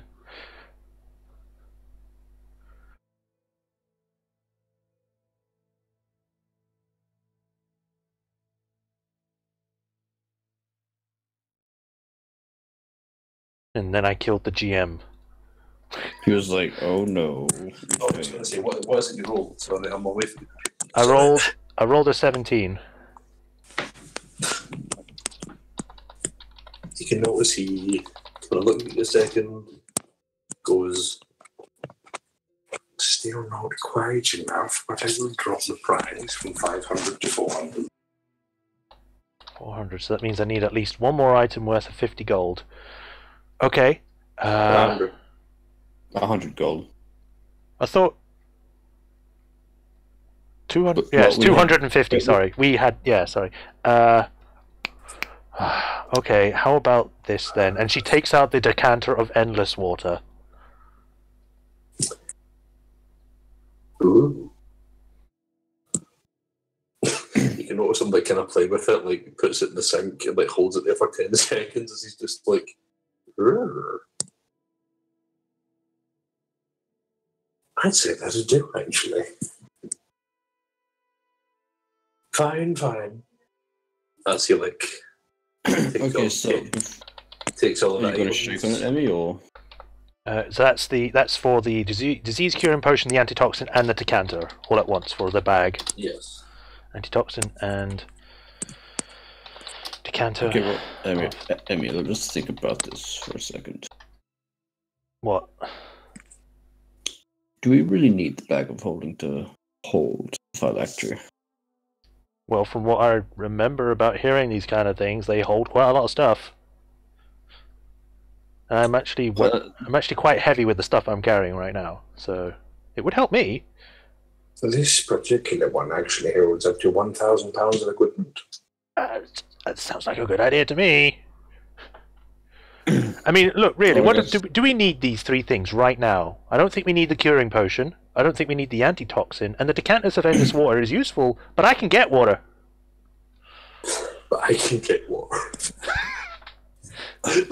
This planet is like 75%. No, I mean, it's more like I'm a hunter. Okay, I know where to find these things. I don't need it per se, but it's useful to have, so that I don't have to look for it myself.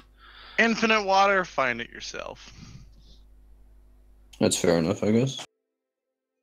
So, if that's all in agreement, she holds out her hand, ready to shake his.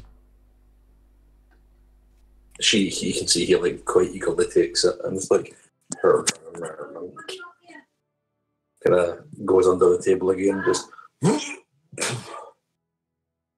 sticks on a large. Imagine like a really large like duffel bag with just a like massive, like probably 5 foot circumference patch that looks empty. So it's like a small little pouch that I can put things in. Yep. Nice. It's a very big bag. Well, pleasure doing business with you. And then she like ties it onto her hip. Oh, it does. It has like 2 carrying straps. 2 carrying straps. Ooh. Yeah, it's like a giant rucksack, basically. Cool. Then she just puts it on to her belt somewhere, so then she can just carry it around like normal. It's actually quite light. Ooh. She starts trying to put stuff. She like opens it and actually looks inside to see what's inside. It's just you can't really see the bottom of it. It's just like a dark bag. She puts her hand in it. Does it feel any different? How far do you put your hand in? Well, she's gonna just put her hand in it to like up to her wrist at first to see if there's anything in it first, and see if she feels like any different to a different bag, normal bag. No, you just feel like you're putting your hand into an empty bag. Okay, and then I start trying to put my hand in deeper, see how far I can go. You go right up to your shoulder, and you're still going. Like she pulls it outside. Yeah, I think that'll do. Okay. Now, just because you two are the magic guys, would you say it's a good idea to put the dangerous necromantic necklace on top of everything or underneath everything? It doesn't work that way, dear. Anything put in the bag goes into a certain pocket dimension. So it doesn't all pile up on it. Okay. No, it's all sorts of floats around in a sort of ethereal space. Alright. And this phylactery won't do anything when it's in there? It won't be able to get out on its own or just disappear? Well, even if it gets out, it'll be in its own pocket dimension. You can get things out of the bag. It's incredibly hard to escape the bag from inside. Very good. Okay. Alright. And then she like holds it out and she like opens it. Can you put it in for me? I'm a bit worried about touching it now. Well, I'm not touching the bag. Ethan?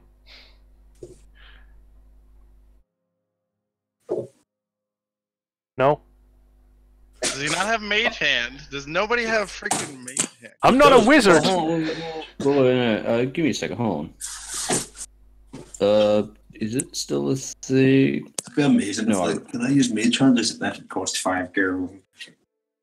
Don't get my girl. Mage hand costs 5 gold. I love that voice so much.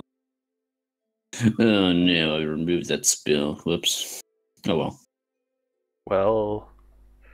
I'll grab it where just above where the cord meets the link that holds on the phylactery itself. Okay. So I'm grabbing the cord basically, like not like hooking it around my hand, just grabbing both in like a fist grip. Come on, hurry up.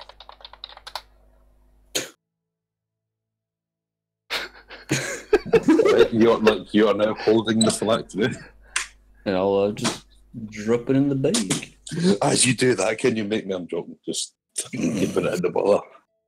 You just grab it and some like green fire pops out. My paladin senses are tingling. I burst through the window. You fool! You shouldn't have touched my bits. Oops, didn't mean to open that. So I have a Just bag. you going, oh no! Pulls the bag and just shatters. Oh god.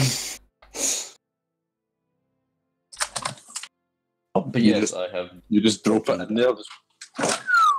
Yep. Why is the bag of holding so heavy? It says it's 15. It's not heavy.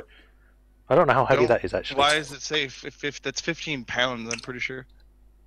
You shouldn't have it listed as that. No, like you can tell it's like a bag. It feels like an empty bag. But see, because like you paid the most for it, it's like the biggest bag there is. So it's like a big ruffled sack, army sack looking thing. Okay. Can hold 1,000. You say pounds? Was it? Pounds. Items. No, not 1,000 items. It's 1,000 pounds. I mean, if each item is £1, it's still... Technically, you could stick one thousand. You could set 1,000 £1 items in there. To be fair, I bet Mr. Willingham had a big fucking list that was probably several hundred items. Why? All right. So I need to. He had like weird shit though. It was like orc teeth and orc. Yeah, and then it was like scale dragons and like an actual head. I love that they had a troll penis in there for like 5 years. And they did not take it out. They're like, oh wow, this is still in there. Why would you take that out? That deserves to stay in the ethereal. Ugh. So I need to put in everything that's all got weight now in there.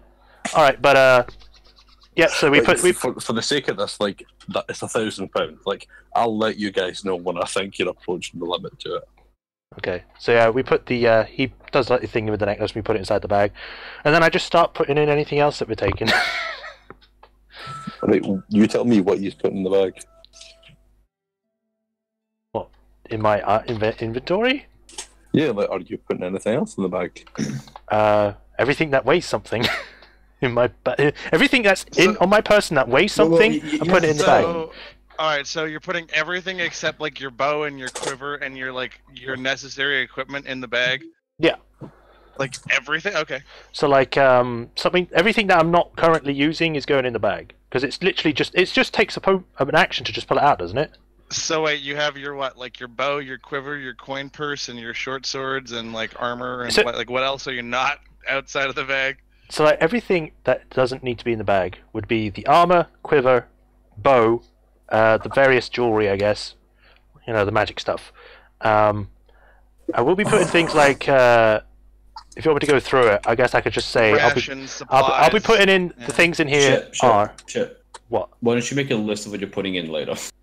Why don't he just ask me? Yeah, we'll do it later. It's fine. Oh, I think I know what you're asking. Okay.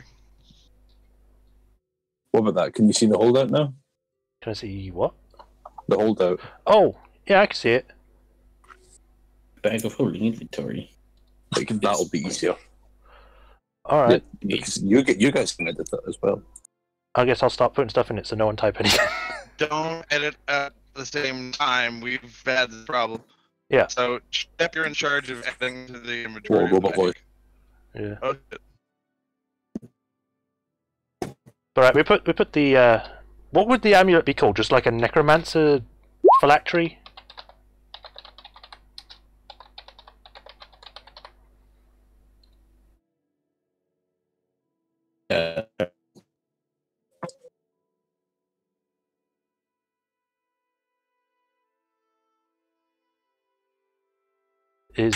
Is that any better? That's good for me. Okay. Can you hear me? Yeah, I can hear you. So what was the name of what would I name the necromancer's phylactery? Just necromancer phylactery? You can say mounted as phylactery. Okay. Phylactery. I'll start adding in my items so, you know, if Ethan wants to do anything else. Hey. Now, is there anything else I can get to?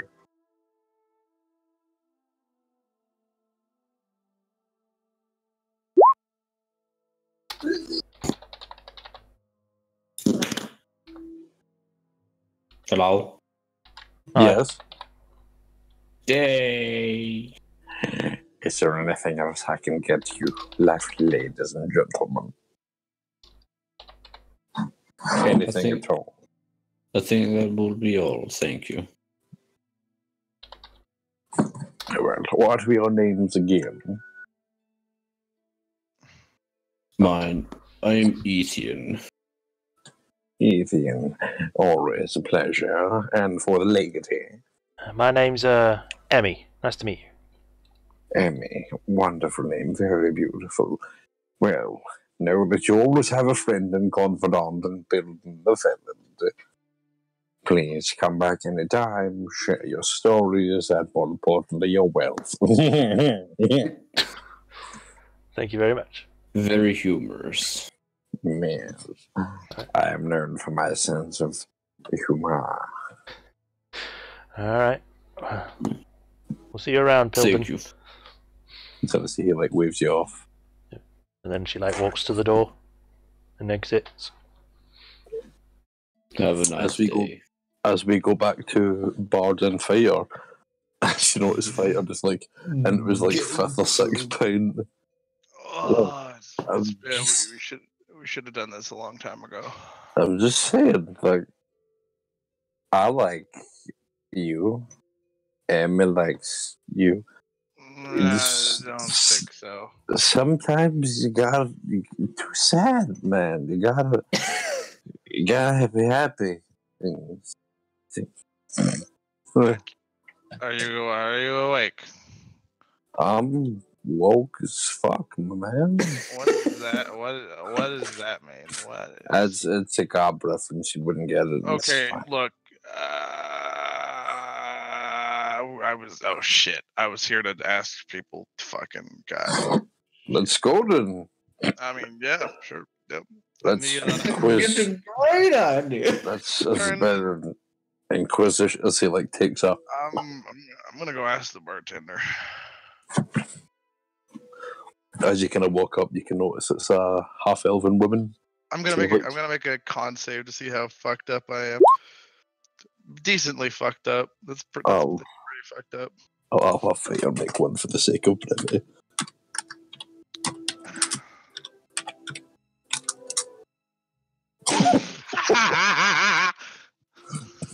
He Oh, tries to get God. up and just I don't think passes he's out. ever wait a succeeded minute. those. Hold on. If he's within 10 feet of me, he gets a bonus of +4. Wow. So Yeah. his con is +3, so it's 5. +3 is 8, so he's still shit faced, but not as. He's not like sickly. Okay. You can notice he's like, look, I say we go straight ahead, and as he starts swapping straight ahead, he starts like leaning to the right as he starts losing his balance a little bit. I like pick him up by the collar and just like carry him to the bar. He's still doing the motion of walking in Like the air. his legs are walking. Told you I wasn't on drunk. No, yeah, you're good. Yeah, sure. I sit him on like one of the bar stools and like climb up. Hello, bartender. I don't know, she's kind of like, hi, another round? I'm good. I was gonna ask. I probably should have done this before I drank. He's very lonely. Huh? And it's friends. That's like, this fighter is like falling down on the table. He's like, he needs friends. I have a fiance. Shh. Not that kind of friend, man. Don't make it weird. Oh. She's just kind of standing like, can I help you? Yes. I was actually gonna. Well, because I figured, bartenders, you hear a lot of stuff. So all the rumors going around town. Any new things going on in politics? Any like weird rumors going around town? I mean, I'm clear we deal with that shit all the time, but that's Well, kind of what I was asking. Heard a couple of the soldiers are going down the Grubby Wyvern. I mean, that's usually where they drink anyway, but I heard they came back and it wasn't too great. It's not. Heard that there's a big political meeting happening in Goldwine. What about here? Is there anybody here coming on the up and up? Is there any like people going missing? Weird stuff like that. Well, I mean, most of it's all craziness, and as you kind of hear, like, there's a guy that goes, "I know what she's talking about." And he's like, "Oh, please, Alban, don't start." And he's like, "Woman, you've been keeping me quiet for far too long. I told you the clears was coming, and now they're here. They got to listen to me." So like holding her face as he like. All right. He goes to like walk forward, like Claire stumbles over, but catches himself at the last second. I look over at this guy.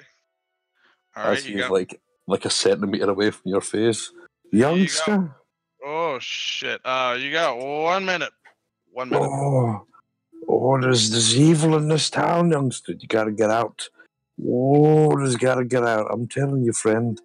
There's gonna be a bad juju coming. I'm telling you. I had a dream. When a goddess came to me. She told me, Alban, you best be getting out of town because a moon lord's coming. And I said, what the hell is a moon lord? And then she wouldn't answer me because I was too drunk. And then a car drove by. What's a car? I don't know. Goddess was talking about some weird shit. Which goddess? I don't know about religion. I look over at the bartender and like mouth like very quietly like sorry with my lips and then look back at the guy. You can see her saying sorry just as everybody else is like, oh god, Alban's away again. Alright, what else did she say about this moon lord fucker? She told me you was coming to kick his ass. Told you right. Kick his ass. I just noticed when he kind of looks you in the eye and is like, "Your name's Bard, right?" Fuck yeah, let's try. Yeah. That's right. See, I know these things. It's like it's a pretty common name in the more farming community. Shut up, woman! I'm talking. What's my last name? Hold on a second. I need to communicate with the gods. As he like taps on the table to get another drink. You know you're cut off, woman. We're talking about divine intervention here. Give me a drink. Alcohol. I feel like kind of annoyed that like slides him one and goes as he's about to tip it. My good friend here is on its tab.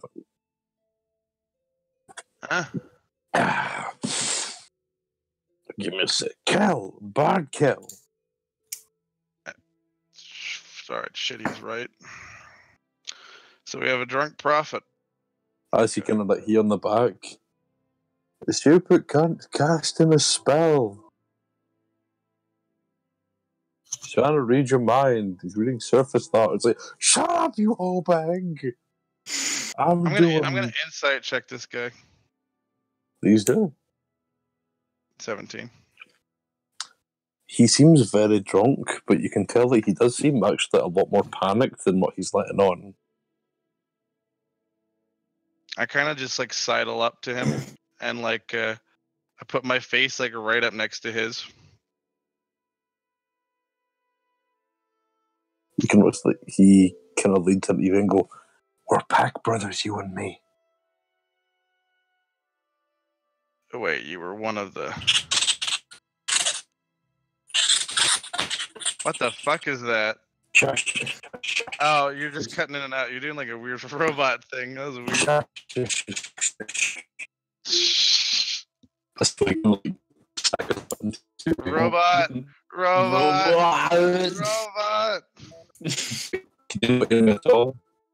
I can, but it's like distorted as hell.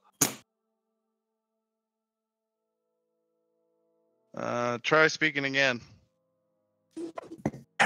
Try to fix your connection with your mic, maybe. Yeah, there you go. Hey, it's better. Wait, what? I can't hear him. Alright, I heard him. As you notice him just talking. Wait, can you hear me? Wait, can you hear me now? Okay. Yes. I can hear you now, yeah. Discord, I just looked up. Discord said something weird, but yeah. Weird. If you're lying, I'll know. If you're not, I think you know exactly why I'm here. As you notice, he's kind of drag and go. You know, don't you? You know what it's like. And you can see that he kind of he is looking you dead. He like kind of drags you away from everybody else. You know what it's like, don't you?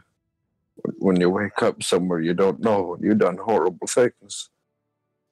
You've done horrible things, and they blame you for it, but you ain't done nothing wrong yourself because you can't remember none of it.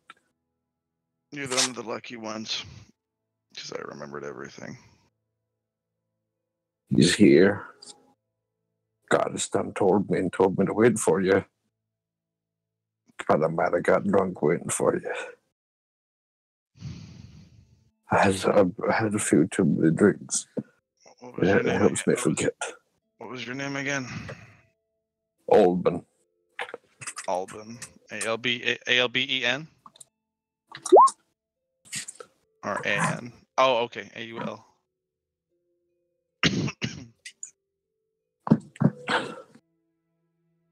I don't know where he is, but he told me to look for a guy wearing nice flashy armor. And then you showed up. Have you... Do you still have it in you? Is it still... Or is it gone? You know it never goes away. Be surprised. I'm following a new master now. He like There ain't no such thing. Taps the little moon symbol on his chest. I think I know who was talking to you. You think you've escaped, don't you? No. I'm telling you, man. You only think you've escaped. That Moon Lord, when he awakes, it's going to be like that all over again. I don't know why, but This you're time worse. cutting out again. You're doing all robot-y shit. Wait, can you hear me now, or is it still being weird? It's still robot-y. You might have like moved the cord or something. Wait, try. I can still hear him fine. Oh really? I'm gonna reconnect. Hold on. Wait. Pop it now.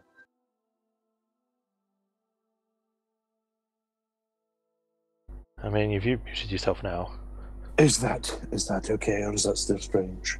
Zach! No. Hello, Zach. Hello. Hello.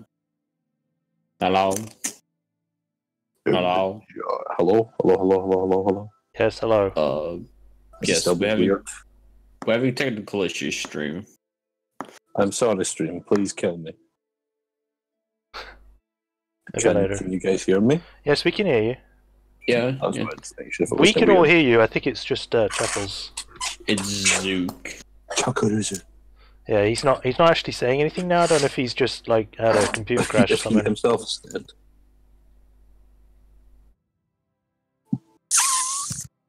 Like he's. What could it mean?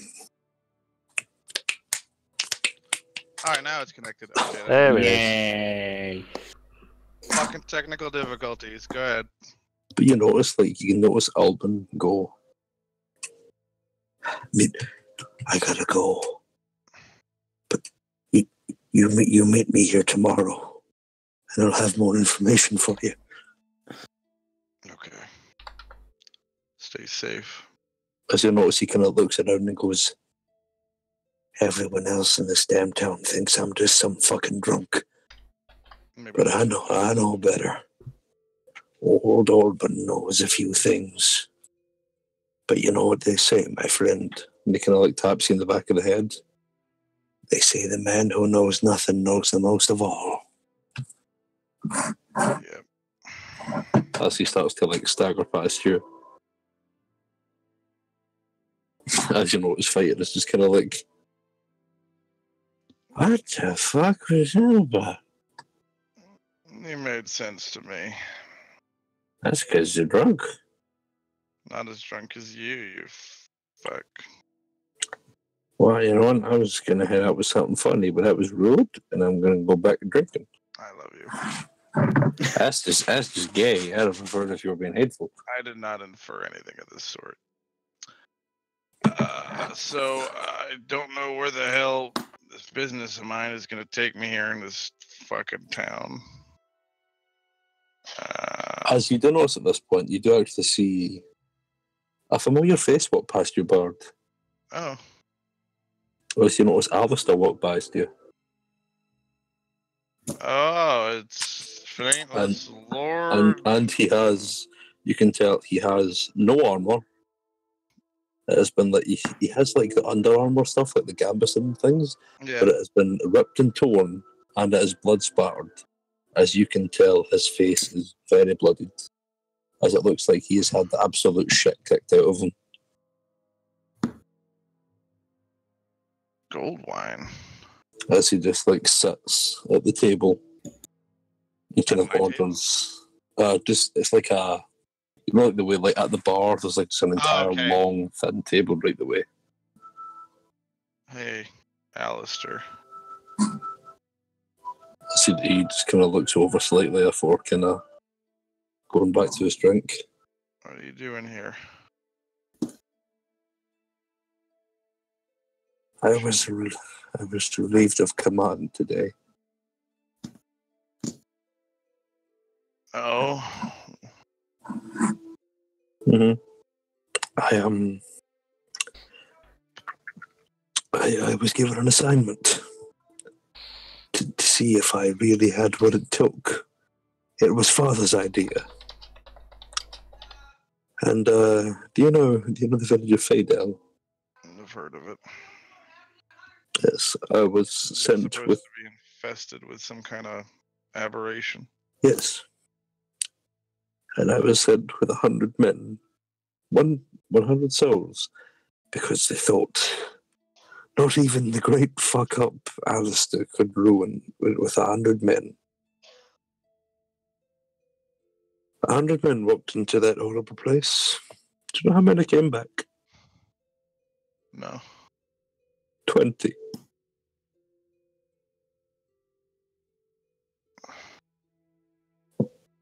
Why does that? What happened?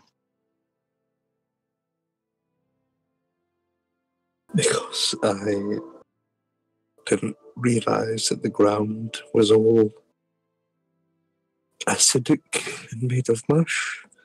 I didn't realize there was some sort of creature under it, and I didn't realize there was undead.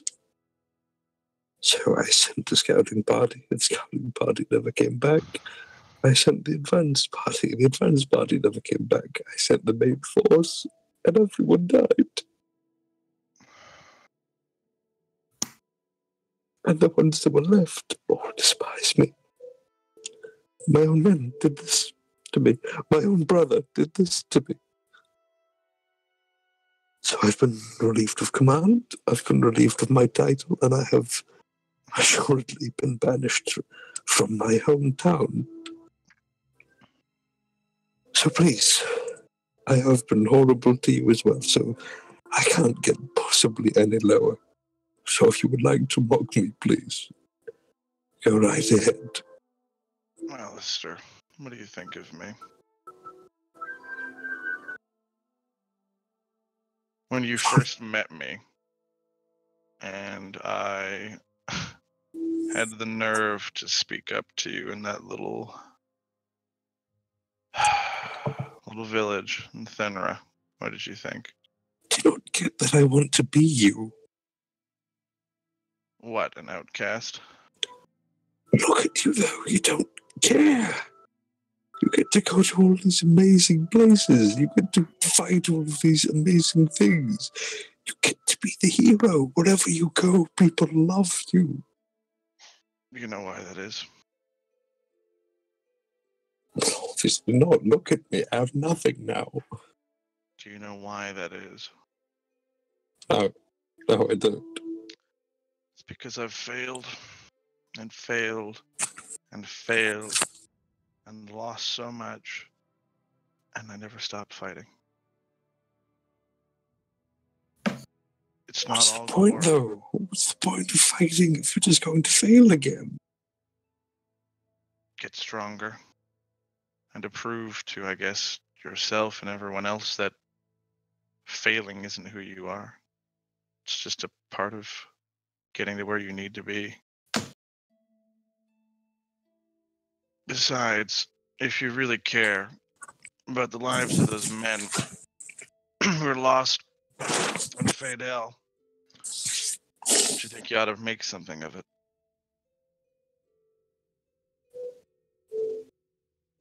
It'd be a shame to just wallow in your own self-pity for the rest of your life, doing nothing and hating yourself. I know that all too well.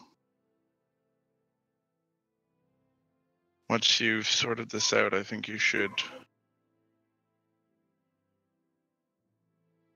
You fancy yourself a clearer? You said you want to be my... like me, right? I just want people to look at me and see something other than disappointment.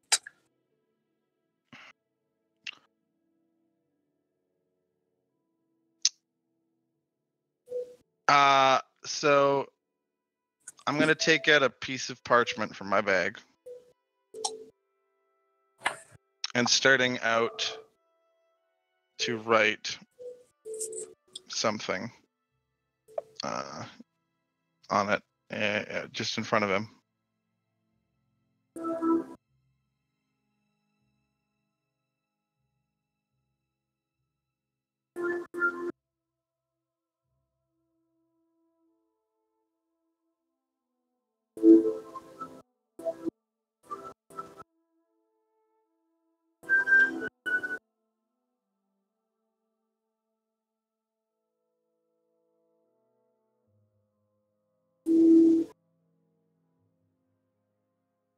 Oh, did I release somebody?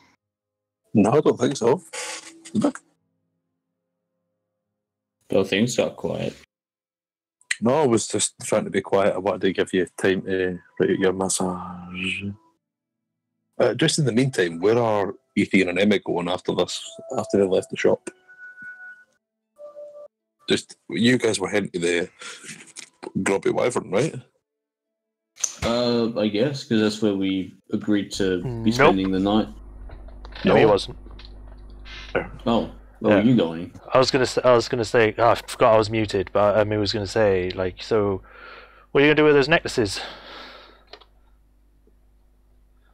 Oof, that's certainly a question. I was thinking of talking with the others, seeing what they think of them. All right, I'm done. Right, that'd be pretty interesting. Say, I do have something I want to check out first. You're free to come with me if you'd like. No, but what were you thinking of doing? I was hoping to check out the temple near here, and got some things I wanted to ask about Saloon, that kind of thing. Saloon A. Oh, divinity. Yeah.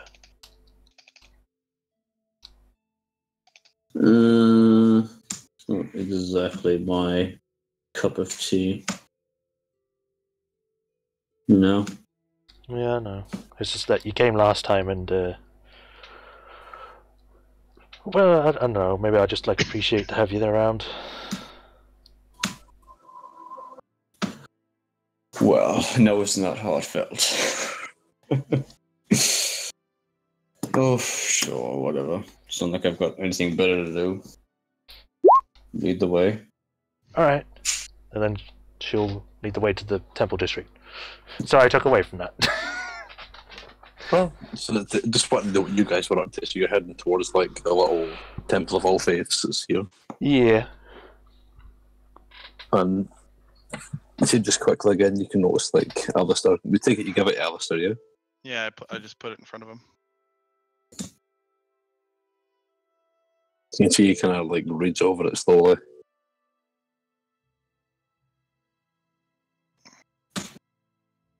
Kind of looks up at you a second.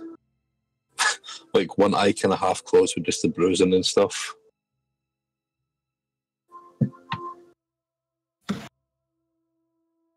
I'm gonna put my hand on him and I'm gonna heal him for as many hit points as he's down. He's probably down like a good 10 hit points, 20 hit points. I'll heal him for the 10. Okay. But his pride is probably the most damaged thing of all. So yeah, I'll dump 10 points of healing into him. You can see like he still has like the blood spatters on him, but like the wounds itself have kind of healed over a bit. As you notice, he kind of looks over you a second and goes, you know, for what it's worth, I do owe the both of you an apology.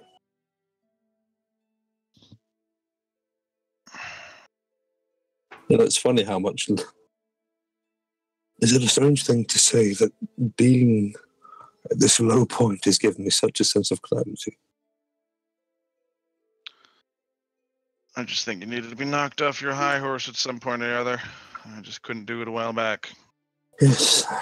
Just wish I didn't put the horse so fucking high. Really hurt my ass on the fall. Mm-hmm. I suppose there's something noble about starting at square one again, huh? Sometimes you need to burn down a forest before you can regrow it. I haven't normally done this, but would you mind just staying with me to have a drink? Sure. As you notice, he buys fighter and you a drink. And that's why you kind of see he holds out his glass. And so see there is a genuine smile on his face. He is still holding the letter and he kind of like puts it in his pocket. Better than dwarven stuff, huh? And he just kind of chuckles, thinking back to the time of the bulwark. I think I'll try and work up my tolerance before attempting that nonsense again. I think you should. To no beginnings, huh? And he holds out his glass for you, like, go cheers. I'll do the same. And you can see he just kind of sits with you guys and starts drinking. Seems you've definitely cheered him up from what he was before.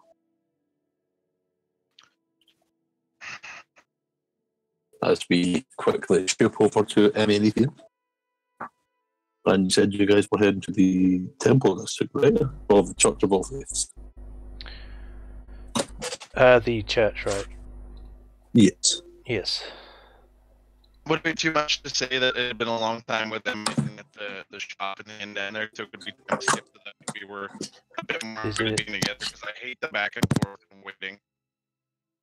Like I want to cut down on that a little bit. I have no idea what you're saying because you're turning into a robot. Hello? How about now? Hello? Hi. So I was trying to say, can we cut down on the back and forth and like time skip so that I'm maybe back with Fighter with the party after a little bit, unless anything's going to happen at that particular establishment? No, nothing. I don't want to. He was gonna have a drink with you guys and then go to bed. Honestly.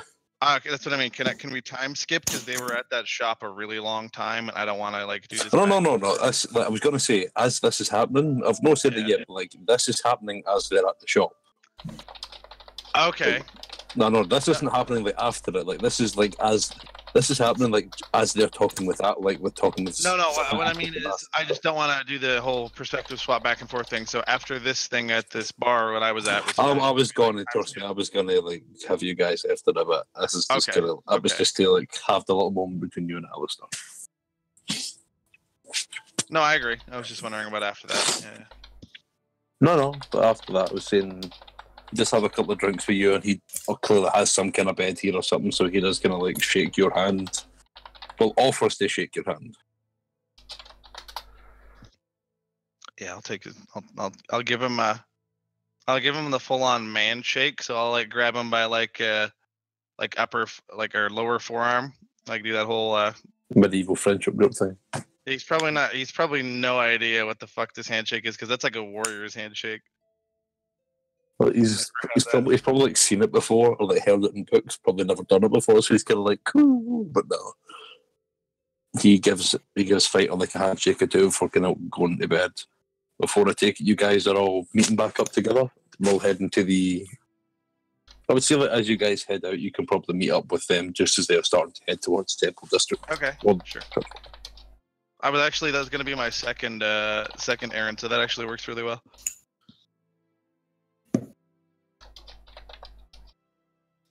How did your shopping excursion go? Bart says he's wait. Hold on a sec. What? We haven't back up yet, have we? No, that's what Kieran just said. No, because we were heading to the church. I don't know what happened to that. Because I'm gonna ask, like that drinking experience was happening as you guys were like at Pilden's shop. But the thing Bard wanted to do after that was head towards the temple. So like as he was finished drinking, him and Fighter have started heading towards the temple, and you two have already started heading towards the temple. Ah, okay. So like that was like this is what a lot of it is. So like used to have like kind of ran into each other on the way there. Yeah. You know what I mean? Hey, there you are. As a rather sloshed-looking Bard and Fighter have now appeared in front of you. Yeah. How noticeably sloshed are you two? I mean, Bard is very hardy, but Fighter is just like. But you can tell what Bard is drunk, but not like hammered. Fighter is fucking like Fighter's swaying. He's kind of like staggering from back to back, and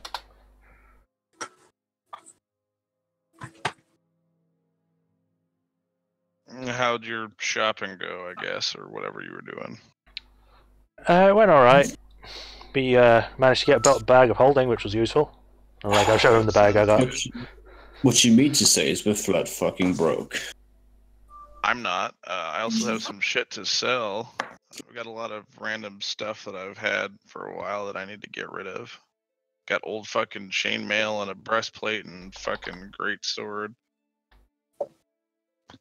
All kinds of stuff.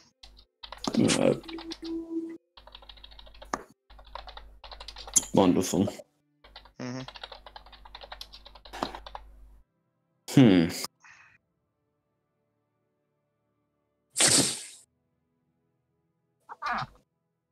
Well, we were just heading to the temple. We got some. Well, I got some stuff to do there. We bought some. Oh wait, while you're here, like she takes out the stuff that she just bought, and she hands out the bracelets of Mind's shield. What does this do? It's like, these should help against the Maltha. To bring Maltha. Yes. What else do they do? They protect thoughts. They don't let people read something or other about alignments. What's an alignment? I don't know. This technical talk, man. It could mean anything. You are not in alignment as God. Okay. All right. So they'll know they won't know you're evil as hell. Good. He looks over at Ethan. Okay. Very humorous. Yeah, I'm well known for that. And he But, puts it on. Is it also like defense against psychic damage? I don't think so. Maybe. Oh. Have to see. Fuck.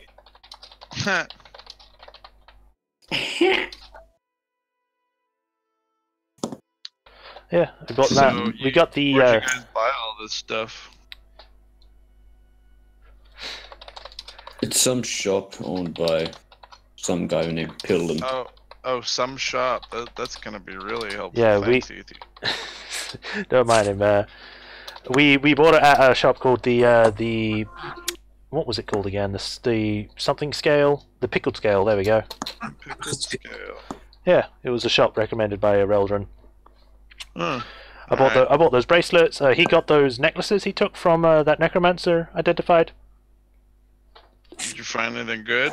All that bling I ripped off that fucking piece of shit? Well, good is what I wouldn't use. Well, for one of them Powerful. anyway. The first two were pretty good. The third one was kind of not that great. Was did it you- phylactery? It was a what? Mm-hmm. Yep. Okay. What did we do Hey. with it? What happened to it? I put it in the bag of holding. Oh, okay. Well, are we sure that's the safest place? Well, the shopkeeper said it would be fine. Apparently, each item gets sent to its own separate dimension. Okay. Well, as long as no one finds it or wears it, should be okay. Or breaks it, for that matter. To be fair, I think we're both headed to the Temple District. Maybe they would know some places to Cleanse it. deal with it. Yeah.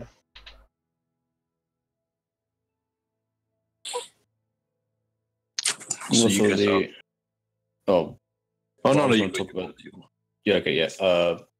Well, as for the other two necklaces, one of them increases your alertness, makes you far more sense danger far better, Huh. and the other one allows you to attune to more magical items. Sound useful. Hmm. Yep. So apparently, I was right about my prediction, or whoever. Actually, no. You guys have never heard of that before. In character, you've not even heard about the Moon Lord, right? Nope. I mean, it was written in your backstory, right? Yeah, you would have read about it in that book, right? Mm-hmm. Ethan, like, I have. It's like, well, wait, what? called the Moonlight. Oh, interesting, yeah. Yeah, You know? there's a big threat here in this city, and I'm talking about like big, like really big, Big, like really big. as in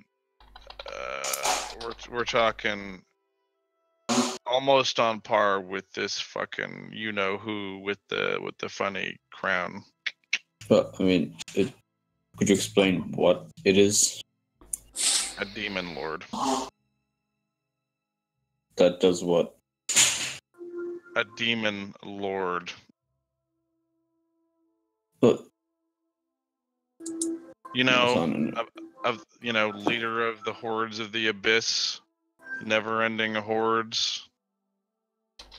That we will wipe out the entirety of the material plane and everything and devour existence if we can. Yes, I understood that, but like, what's his shtick? What's his shtick? Well, I mean, I'm not going to Yeah. talk about everything about this in the middle of broad daylight in the street.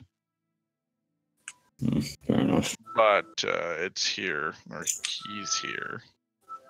Okay. And Do you know where? no. But he's in Dragon's Landing, or it is supposed to be in Dragon's Landing. That doesn't sound good. No, it doesn't. I'm suspicious of the college, considering their arcane skills and possibly having to deal with summoning something like him. Might be bad. Could be in any other place, but that's probably my biggest bet. Well, I don't think we're gonna get answers just by asking around the academy. I mean, I tried to dig up some answers, but I wouldn't have been so blunt as to go to the academy and question them. Why are you going to the temple, the both of you? Amy would like to communicate with her deity, and I'm just along for the ride. I didn't realize Emmy had dedicated herself to a deity. Well, I didn't say that per se. I just, I wanted to ask some questions. To who? I don't know, one of the, clerics?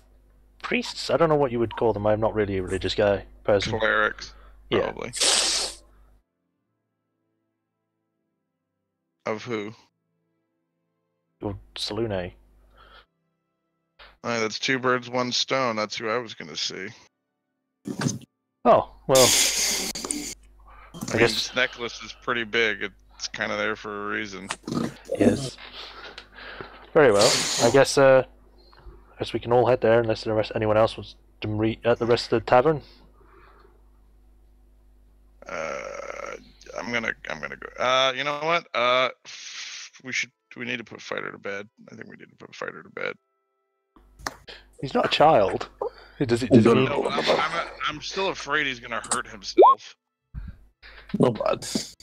He's not as drunk, but he's still a bit drunk. I mean, to be fair, I could probably just put 5 points into him and cure the poison condition. That'd be hilarious. No, it's not quite poisoned. Ah, darn. No. I need a lesser restoration for that. I don't have that memorized. Oh well. Oh, also, we ran into Sebastian and Alistair. Yeah, it does a big fight at the main gate. Mm-hmm. Oh, sounds rough. Yeah, it was about he took like 100 men to Fadel, and most of them were killed. I learned something about that Oh. from Alistair. Oh, you came across him? Yeah, apparently they were undead in Fadel. And the entire ground of the settlement was acidic sludge. Huh.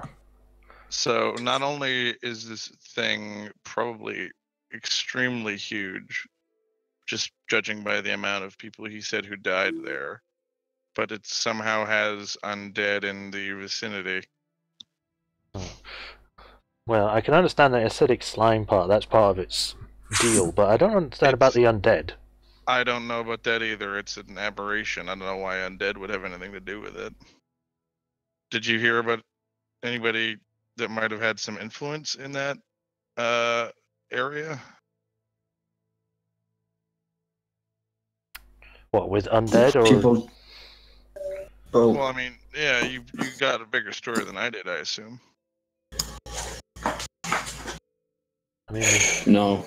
I'm not sure. Well, considering everyone tends to stay away from Fadel, I'm not sure how good news would be. We're Oh gonna my have to see God, for ourselves. I'm trying not to meta. Oh god. Well, I guess we should go to the temple then, unless you know anything more. No, pretty much. That's pretty much it. It's weak to fire. Doesn't really have any major weaknesses. Well, truth be told, Alistair was there. He would have more information than anyone else. That's why I said he. He was. I thought he Ran in wasn't there. I thought it undead. was Alistair that was sent. Make me I a didn't say perception Alistair. check. That's what he just Perception. said. Make me a perception check, please. Oh boy, everybody or just Emmy? Everybody.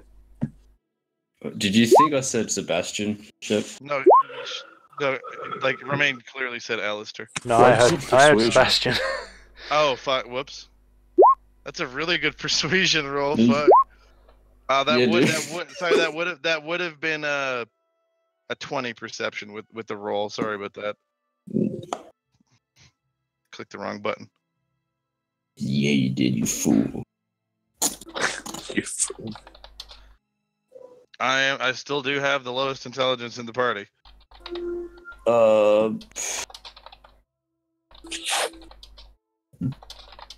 Man, how do you have so many high characteristics?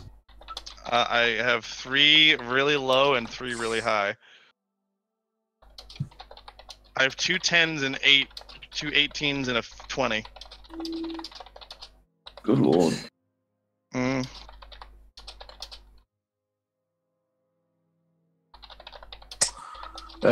With that, Emma would definitely see. You can notice actually one of the soldiers.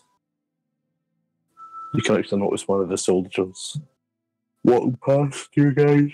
So, one of the soldiers that are walking past you guys on his way to the temple.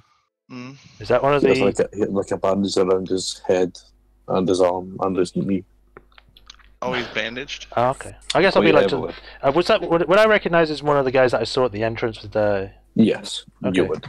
I guess I'll be like to the others. Like, well, we could just ask this guy. He might know some information. He was from the 100.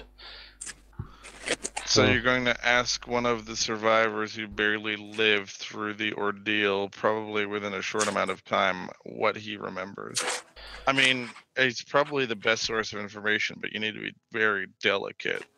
Can I talk to him? I mean, to be fair, Bart, you're not really delicate. And you're not really eloquent yourself, so let me just give it a shot, all right? Well, go ahead. if And you he like. just like you can sense there's a different vibe from Bard towards Emmy right now. Like That's why you don't drink and talk with the party. No, there. You know what? She can make an insight check if she wants. He's not hiding anything. I mean, sure. That is a 23. Yeah, a lot of the warmth that Bard had for Emmy at some point is like there's something going on. It's just not there right now. He's just feeling very different. Okay. Seems a lot more neutral and just kind of Okay. business-like. Yeah. Okay. I mean, he doesn't say anything at the moment. She'll just let him try doing his thing. Excuse me, soldier. Kind of see he like slowly turns on to look at you. You can see like one of the bandages over his eye. Yes, sir.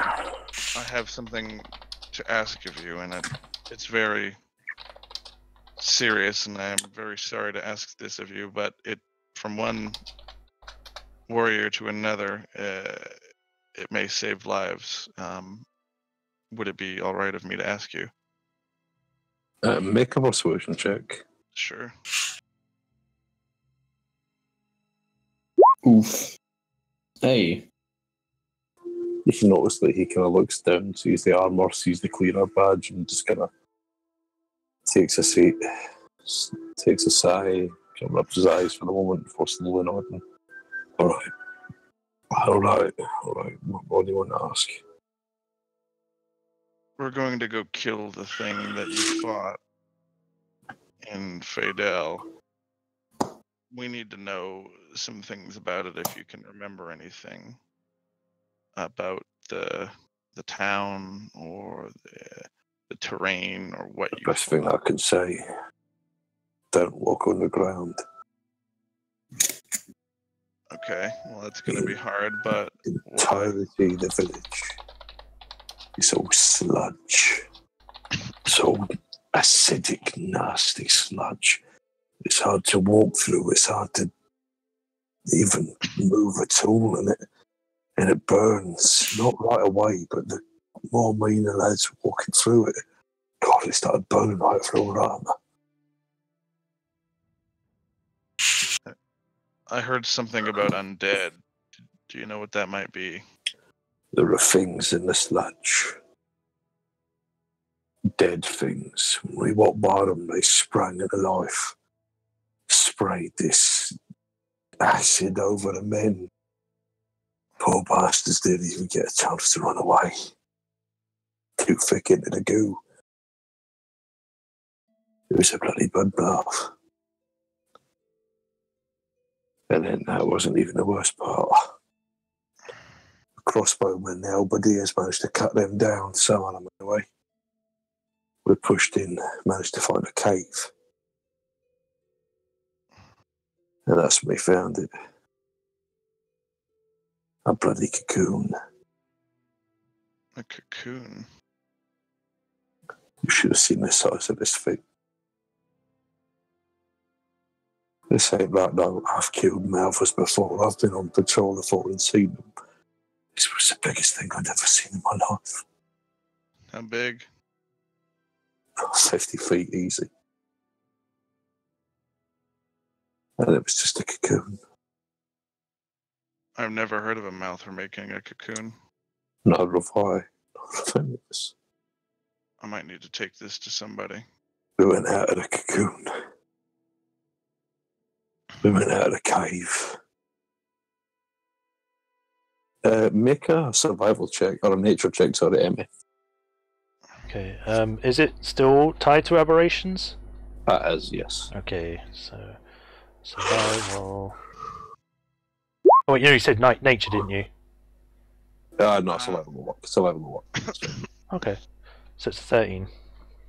A 13, like, doesn't really ring a bell. Anything you've heard about gibbering mouthers making cocoons? Nothing you've heard of.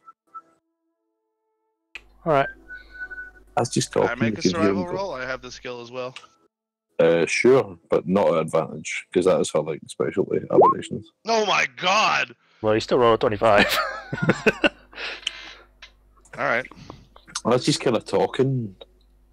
There's a kind of cold chill that goes down your back. As you remember reading, it's a fringe theory, but there is a small theory that a gibbering mouther is actually not a standalone creature, but is actually a member of an evolutionary thread. It's like a pupil form. Okay. That is like a larval form of a greater creature. God. What is it? And that is when, see, as he's talking, it kind of hits you right as you know it goes. And then we went further into the cave. And that's when we got hit. Jonesy got blasted with this beam of bright fucking great light. Turned him into dust. Harry got hit, fucking something, turned him into stone. Beam after fucking beam. Flying out of the dogs. And that's when I saw it. This big, angry fucking eye with a big fucking smiling face. It was a fucking beholder.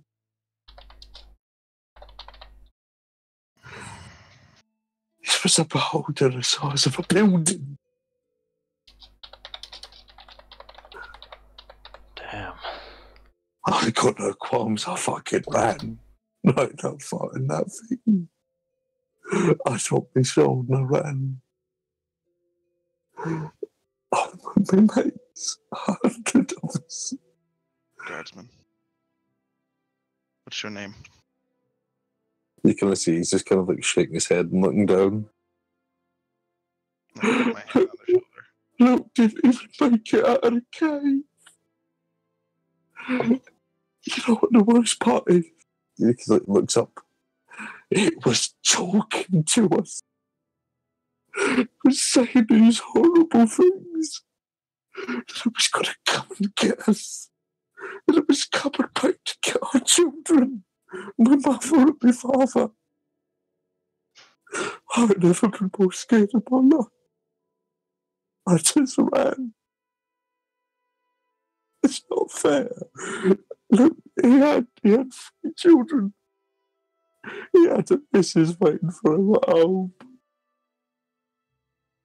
Why did I get to make it out and he didn't?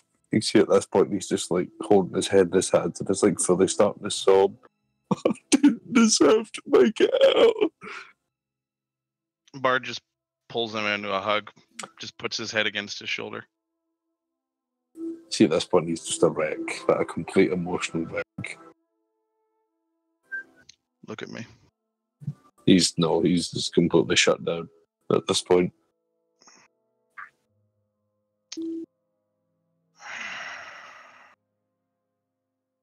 He just starts muttering a prayer. Like a blessing prayer.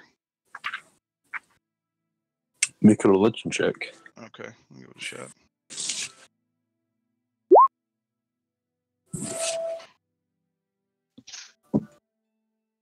You do feel like a sense of calm come over you. And you feel like someone is listening. But this person is just far too much in. You can tell he is both wreathed in depression and sadness and complete soul-wrenching fear.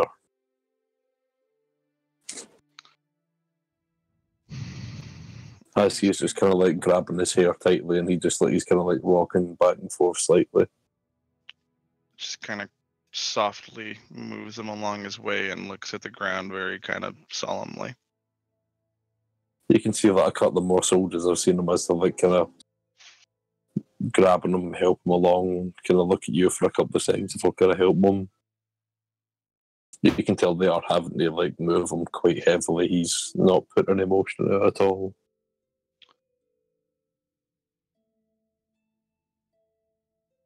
Emmy, you know what that thing is, don't you? You ever heard of a beholder?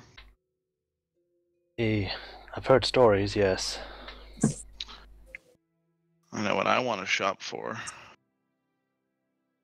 But actually I know a few things I'm going to want. I don't know if I'm going to have the money. I might need to pull a few favors. And what was that about not being subtle? He just kind of like raises an eyebrow and turns and walks towards the temple district.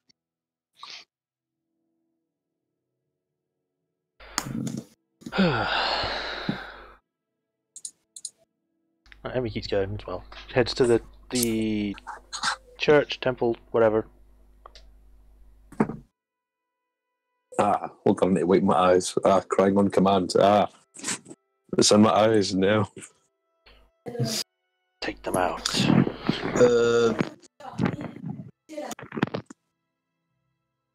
What?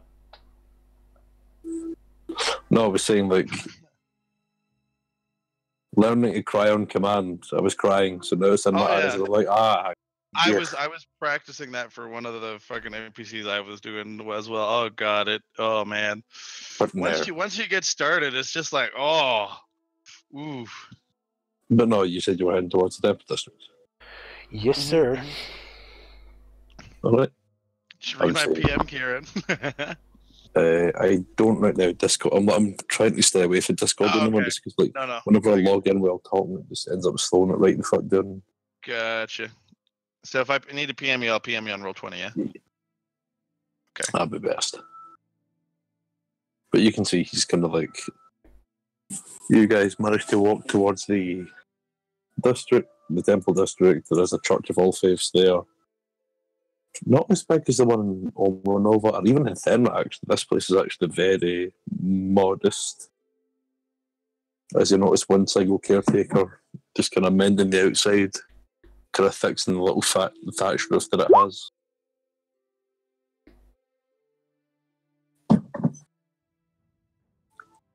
Has another page you guys mind yet?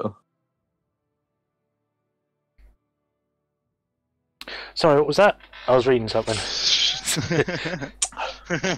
Basically, it's a little quaint little building with a thatched roof and wooden. Like, this place is even like less impressive than the one in Thenra. What you saying? All right. Probably not the most religious of places Dragon's Landing, but it's functional. Very arcane, I imagine.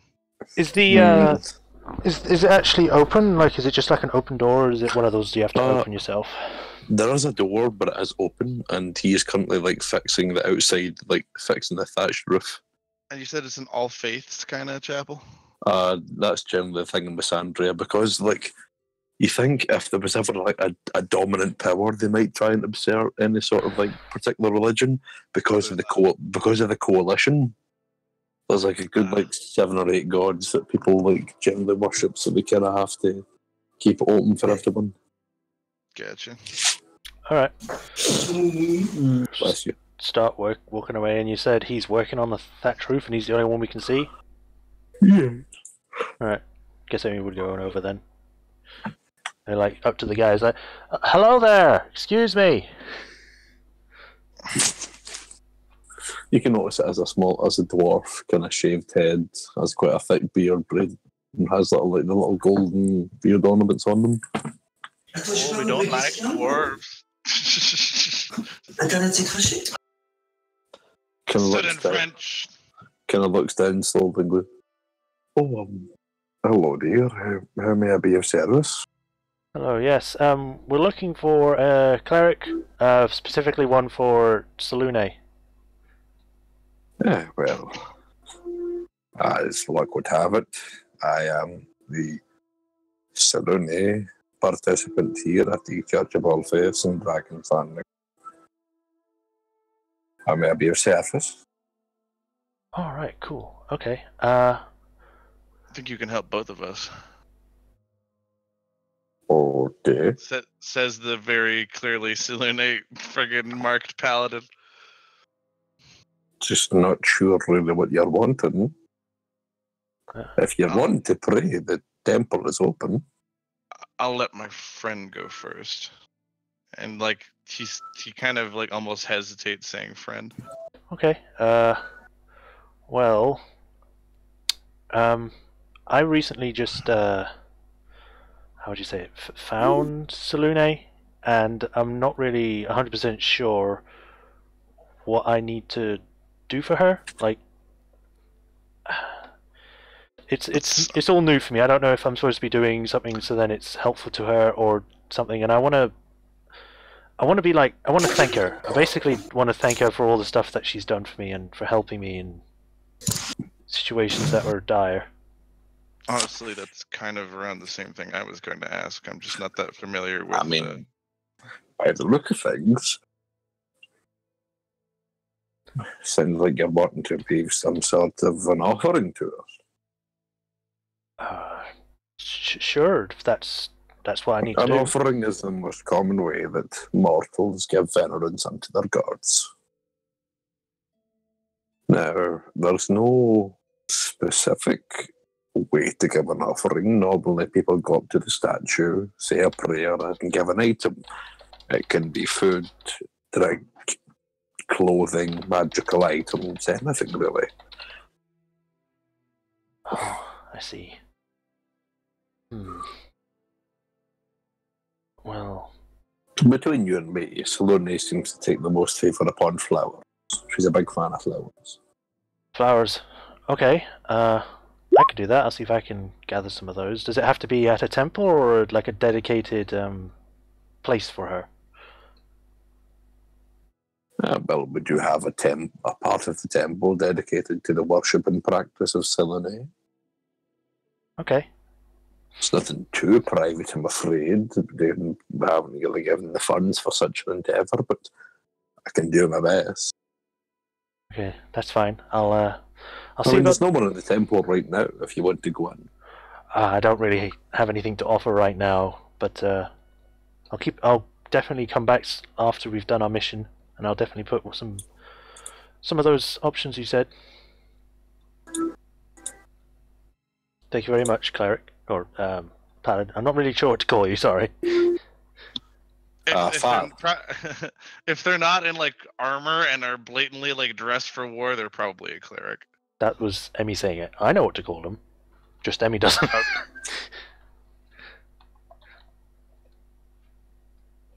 The best way I can describe it was I technically I'm a paladin. I'm just not really in my war gear currently. Okay, well, thank you. I attend the chapel here. Although a paladin would be the easiest way to say it. Okay. Well, thank you, Paladin. That's what I wanted to know with that. I was also wondering, what does Saloon actually govern? I don't really know that much about her other than she's friendly. And so if that doesn't sound like a lot. Well, that's one of her traits, dear. But I'm sure she could tell you more than I could. If you've been a servant of Sarenrae, there must have been a reason.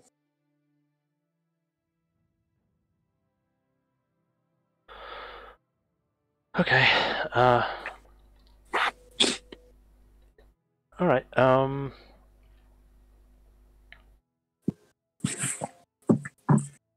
I don't know what else I was going to ask now. Bard, what was it that you wanted to know? Oh, he wandered away to talk with Etienne in the corner and sit, because Etienne kind of pulled him aside. Those two just like swooshed away in the darkness a little. Because like Bard started to say something, and then the paladin interjected, and Bard kind of just blinked, and Etienne Gay. I'll ask about Salune. He did, and yeah. And in fact, I mean, Etienne and Bard, we could do like just live role play and voice it at this point because it sounds like the scene is done. If Emmy wants to wander over and join the conversation, she probably can as well. No, because the paladin has kind of been like, blessings of Salune upon you, and just kind of wait and see if you say anything else or if you like goodbye. Well, I had some other stuff, but I've completely forgotten what they were. We're going to kill this thing, Etienne. I don't care if it's part of the contract or not, but it would be in our best interest to make sure, like you said, that either we can renegotiate or make something better of it, because right now it isn't what we agreed to. You're right about that. Just quickly, you notice the paladin be like, oh, no problem at all, dear. If you remember what it was, please come back. I'll be here fixing this roof for a good while. So. I was sure that was not how beholders came into being. I read stories about them. That's extremely... It must be a different kind of beholder. What do you know about them, Etienne? You seem more inclined towards these sort of things. Well, most beholders I've heard of aren't the size of a building. You know? No. But a Maltha, it's manageable, but if you have to fight two of them, if it is as you say, there's two different ones, then that could pose a problem. Not to mention whatever these fucking undead things are in the slime. Whatever they could be. I'm not sure. Emmy, come over here. This will be interesting to you. Okay, I just finished with the paladin.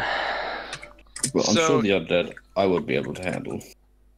Etienne has pointed out to me that apparently the contract is null and void since we are no longer facing a gibbering Maltha if the thing has already breached its cocoon and come out as a beholder. If not, and it's still inside the cocoon, it may just be the contract as we've agreed to it. But I think we need to have a chat with our friend in the, the hell. Embassy. Yeah. What, you mean before or after we deal with this? It's before. If the job is null and void because it's not the same creature anymore, there's no point in doing it beforehand. I still think it needs to die, but you know how ruthless devils are in trying to screw you over. I would say that even if it's become some sort of creature, which I've never really heard before, I still think it would count. I still think it would count as kill the creature. It may be not be a gibber thing anymore, but I think we this need to is think where... like lawyers, Emmy. See, the contract stated that it was a gibbering Maltha. Now, if we go ahead and kill the beholder and say he might think that was not the target, you failed the contract, or whatever. He'll say you didn't kill a gibbering Maltha, you killed a beholder, blah blah blah blah blah. So I say we go visit him or at least find some way to communicate with him, maybe magically. Do you know any spells to do that, Ethan? Do you know a sending spell? Sending? No, I do not. Maybe we could hire somebody who does. Or speak with somebody at the college. Can you guys please make me a wisdom saving throw, please? Oh, shit. Is this to do with mind stuff? Because we still have mind shielding. Anyone who's wearing the bracelets has advantage. Okay. Oh, sweet. I have advantage. Also, you guys are within 10 feet of me, so have a +4 to your saving throw. So what kind of thing is this, Kieran? Because I do have Thought Shield. That'd be at advantage. So don't forget +4. Yay, paladins! I am just typing that because I was in the middle of typing that as you said the roll, so I just finished it. Survival or Arcana? Oh my god, Ethan, you just like fuck off. So I need to do a wisdom saving throw, then plus 1d4. No, just 4. Just 4. Just 4. So plus 4. So that would be 23. 23. Yeah. Ethan with a fucking 29. Arcana versus Arcana or Survival. Any one of us higher. Okay. This is still I don't know aberration. what it is, but still. That is a 19. Yeah, guys, being a fucking paladin is awesome. If you're within 10 feet of me, you're immune to fear, and you also get a +4 to all your saves. Cool. It's pretty good. We head to the temple, ask about Selene, apparently have an offering. We talk about if the Maltha had become a beholder, and if the contract was void now. So you can either do the wisdom save first or the survival roll, Kieran. No, the wisdom saving throw, like, none of you actually. You can feel something trying to get in contact with you, but it can't force its way in. You would have to willingly let it give its message. Can we, like, sort of figure out from the, like, what it was that tried to contact us? Like a specific signature that it left? You could tell it's infernal. Speak of the devil, and he shall appear. Look at that. I'm sure he's listening in as we speak. Well, seeing as I've got this thing, and like she shows the sign that she got burned onto her, it's probably can just I'm sure get everything. Powerful enough to cast a 2nd level spell. You think so? I don't know. I just think he's a colossal asshole. But that's kind of the same thing with all devils. If he's trying to contact us, would it be safe to just for one of us to do it, so then if something happens, the rest of us can do something? Well, who would be the best candidate for that? Because if somehow he fucks with my mind, that's bad. Well, Emmy has the branding, so I think you'll only speak to her. Because she's the contract holder. That's a good point. Yeah. Plus, you got all the magic, so if something does happen to me, you might be able to help me. I don't know. Yes. All right. Well, or at the very least, hold you down. True. Just give me a few slaps. That'll probably fix it. All right. Here we go. And then she like lets the infernal in her mind. Come inside my mind. Emmy, I heard you were calling for me. Something about a contract dispute. I came as soon as I heard. How can I be of service? Yes, hello. Good morning, or afternoon, as it were. Yes. We may have come into some more information. Apparently it may seem as though there's a beholder, and it might be the Gibbering Mouther has changed into it. I don't know if that's survival roll going into what I'm saying now. As far as you can tell, it doesn't sound like something that Gibbering Mouthers do. Yeah, so there's literally 2 creatures then. It's a Gibbering Mouther there now, and now a beholder. A Gibbering Mouther and a beholder? Are you sure? From what people have been saying, we've heard of rumours, and the information from a soldier says that they were shot with beams and saw a beholder there. Beams and a beholder. I don't envy you, my dear. Is she saying this out loud, or is this in her head? This is in her head. Okay. If any of you wanted to let it in, you could, but you can tell that if Emmy's just... If no one else does, it's just Emmy talking to him. The deal was just for the Maltha. I'm assuming It that was. these other two creatures don't count.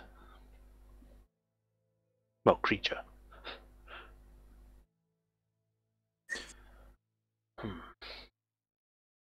It doesn't say anything. If it's a completely separate creature, then of course it's null and void. I'd like to. If it's the same creature, I mean, do you count a butterfly and a caterpillar as two separate entities? Well, the contract only. What kind of question is that? If someone asks you to kill a fucking caterpillar and you kill a butterfly, they'll look at you like you're crazy. Yes, but if the kid you asked you to kill a specific caterpillar and it's turned into that specific butterfly, you're not here, so shut up. I'm going to insight this guy because I can tell. Emmy tells that he's just being smart, but I don't know. But she's not sure if he's being more about that or something. Yeah, sure, it's a joke. I'm so glad I took this as like a proficient thing. A natural 20. My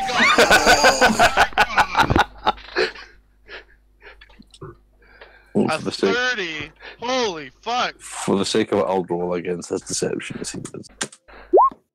No.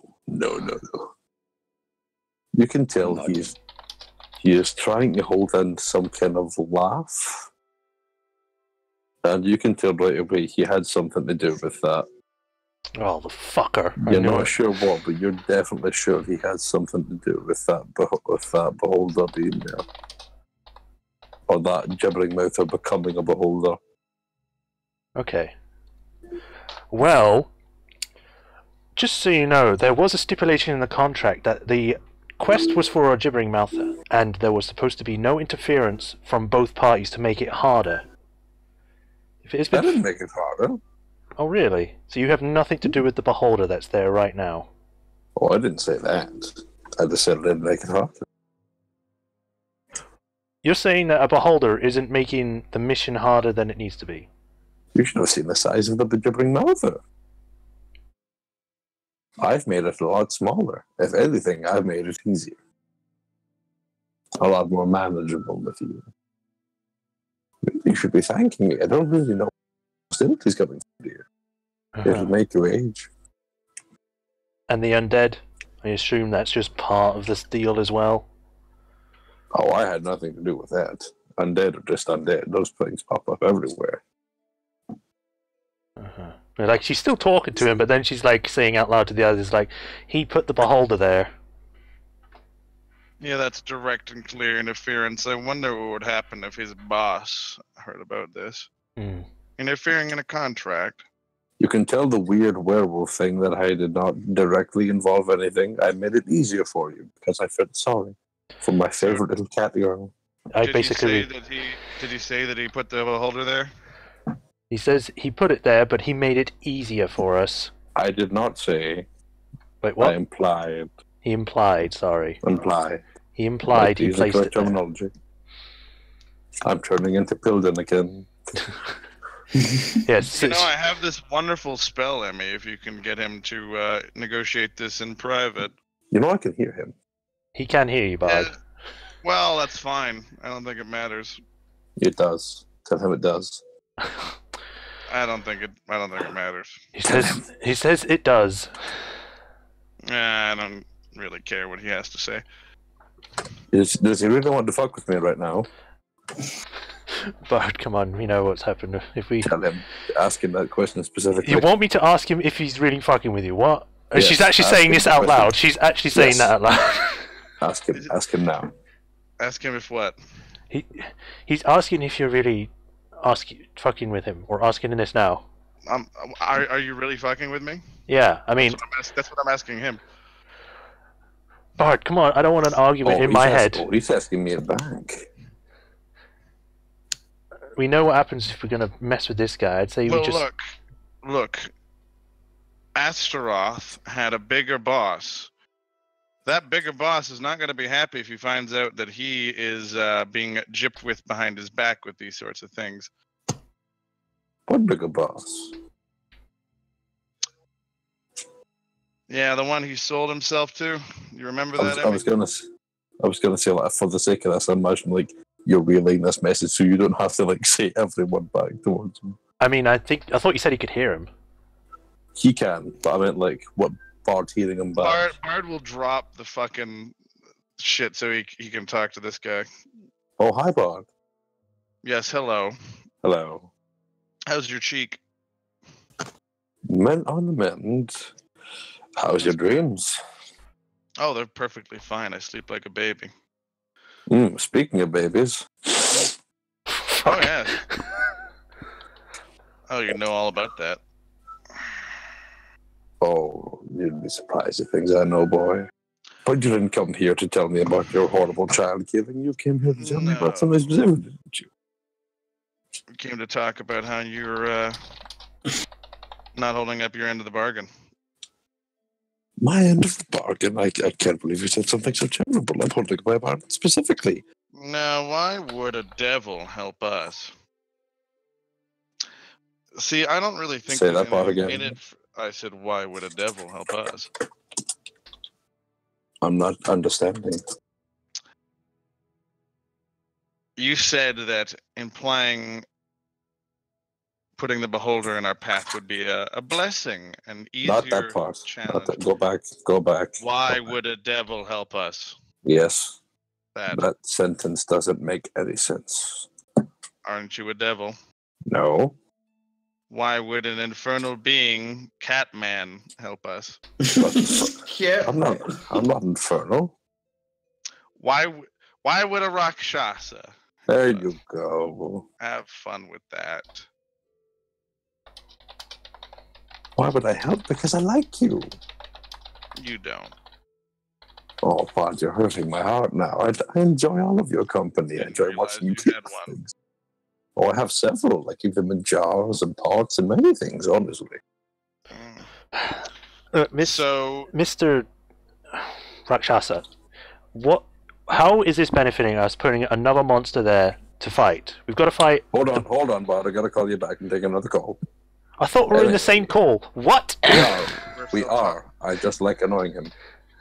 I could just leave you a message, like, repeatedly until your answer. You probably could, yes. Emmy, go for Rakshasa. No, I'm just gonna...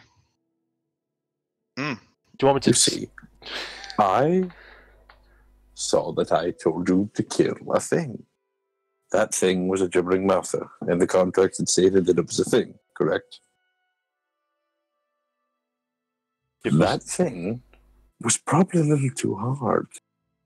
So, in my infinite mercy, because I am a good person, I thought to myself, let's make it easier on these guys, huh?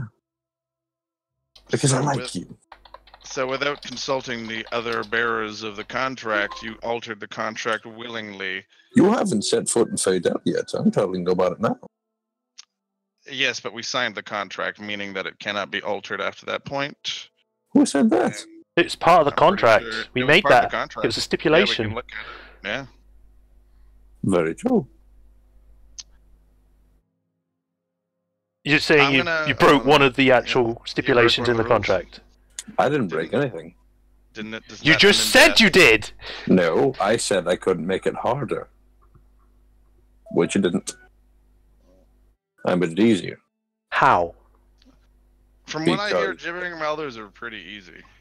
This one wasn't. And beholders are much better. This one is.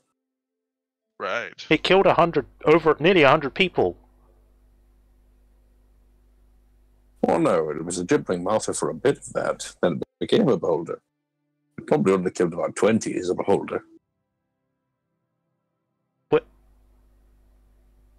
So the gibbering mouther is the beholder now, so it's not the same creature anymore. Oh, it is. It's just easier. But a gibbering mouther is not a beholder. Hey, Kieran. Yeah. Do I know the symbol of Asmodeus? You can probably learn it for I've seen it before. I still have armor. Oh yeah. Could I? I think we should step outside. I don't think this is the place to have this conversation unless. You are still currently outside. Oh, we're outside. I'll take out a piece of chalk, and if we're out of the sight of like most people, I'm gonna draw the symbol of Asmodeus on the ground in chalk. Yeah. Are you doing this publicly, or? I'm Stuff. like the party can see it. Yes, but like, can the rest of the people see it? I'm kind of doing it out of the way so that like side alley or whatever. Oh, aside that, like, you draw Yeah. it. Mm-hmm. Would you like me to call up your boss? We can make this much easier. You go into call Asmodeus. Oh yeah, we've dealt with him before in a sidelong way. So you're going to call the master of all 9 hells. Oh yeah, we want to make sure this contract is legit. If he says it's legit, then it's legit. If not, Sure. well, I think we've got a problem. If you really want to call the big boss, go ahead, call him up. I have time. I'm gonna insight check this guy. Sure. I'm probably not. I'm not that great at it anymore. That's a 6. I'll inside him because I'm in the conversation as well. You had a Because fucking I am good. before. Because I can inside people. Oh Jesus! I almost got the same. Almost did it. Is he scared? He rolled a natural 20. Oh, no. you bastard!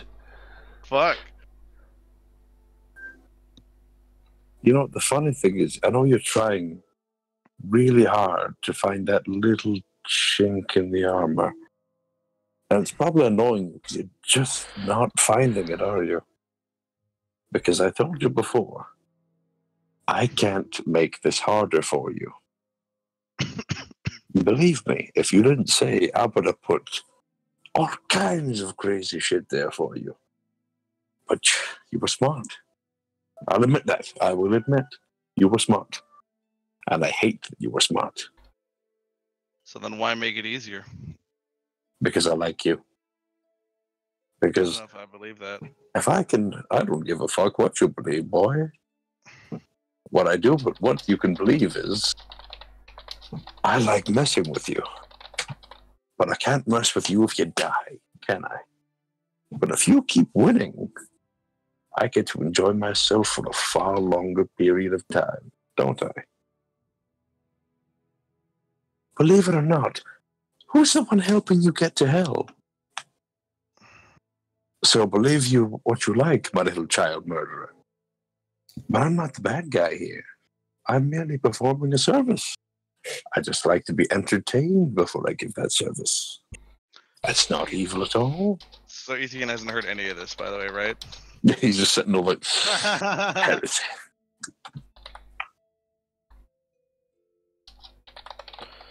What do you think, Emmy?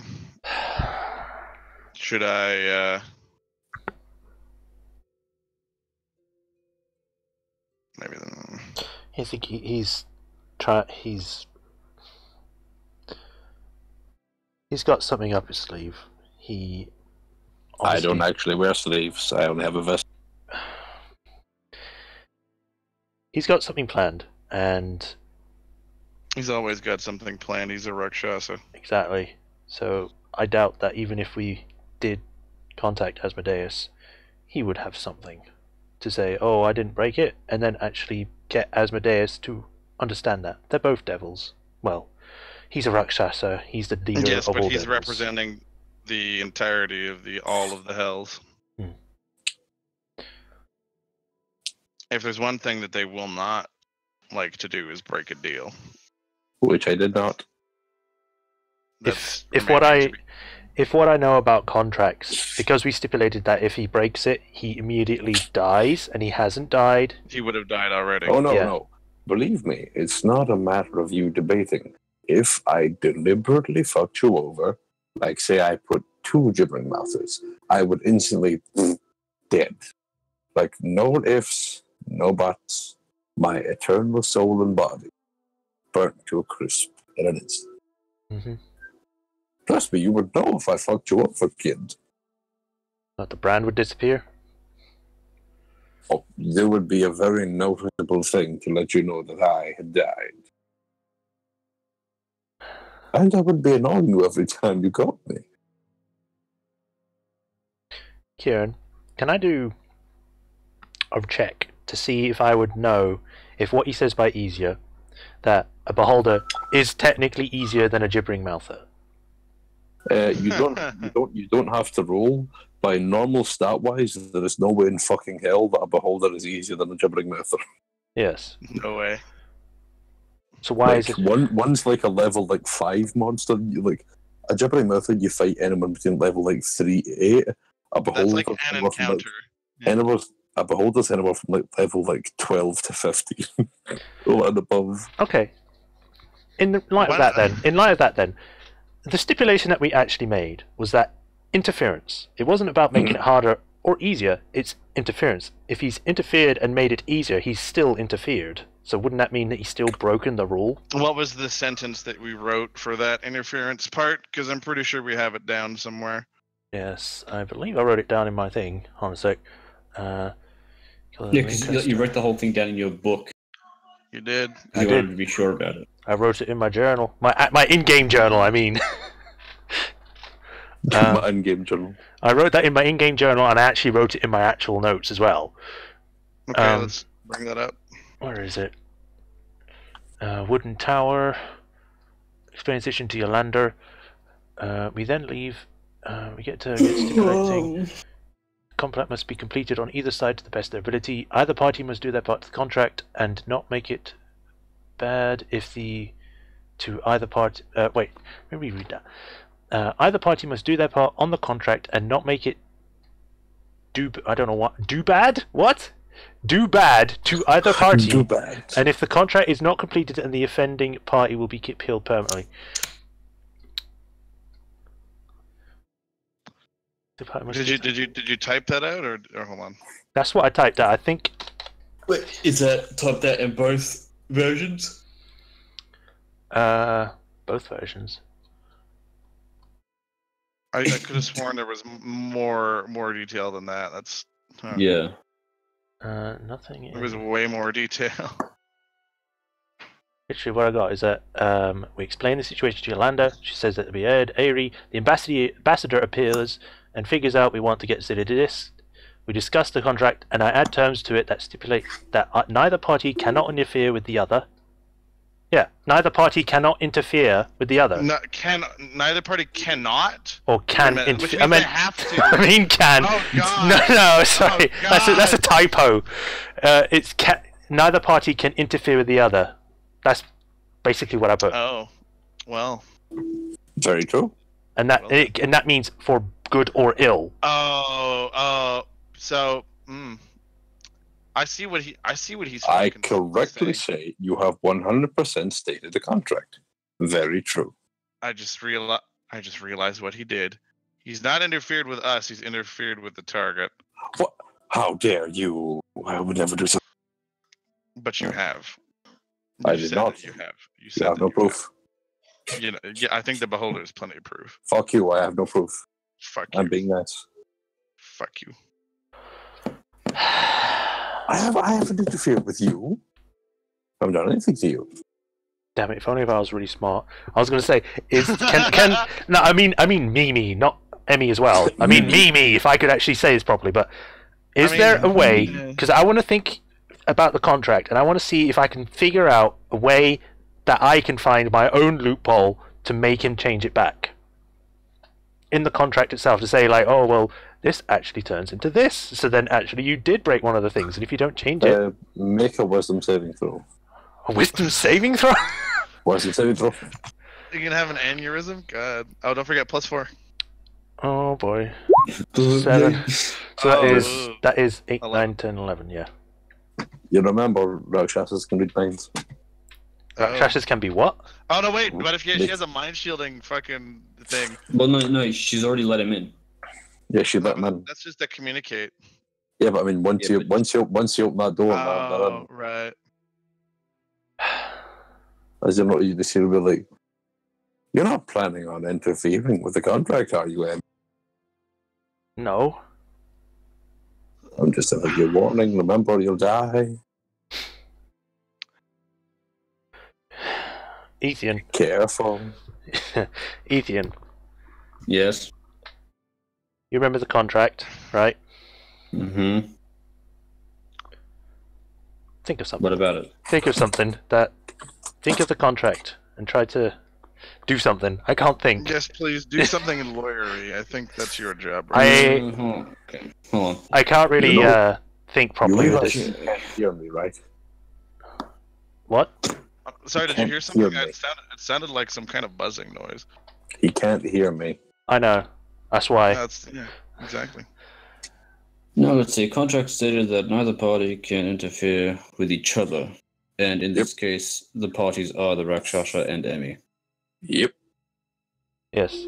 He's saying Yep. that because he interfered with the thing itself, it didn't interfere with us.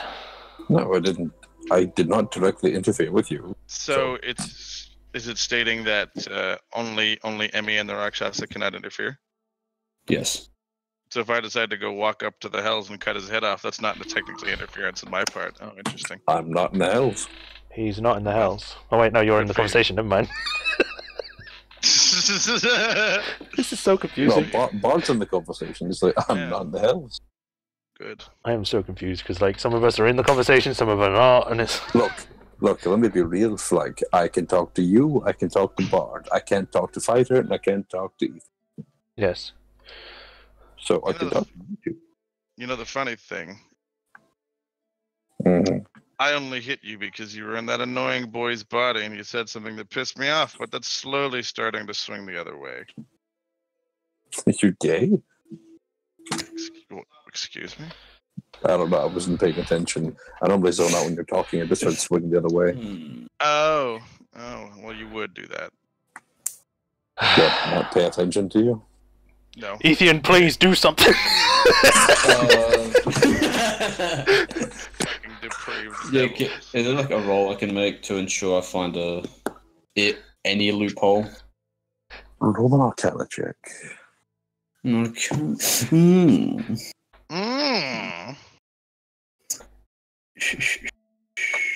C'est la vie. Oh, Because I do have some ideas, but I don't know if how, like... No. No. well, did you roll another natural 20? Mm. No, it was just nothing immediate springs to mind. Why not ask your Dark Elder God? Ooh. Or the other god? I don't know. Ask your girlfriend, Ethan. Huh.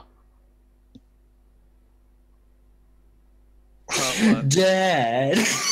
Oh, God. I need some money.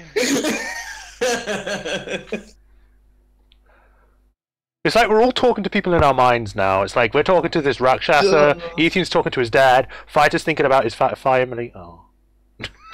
He's finally. Family. Ghosts in his head.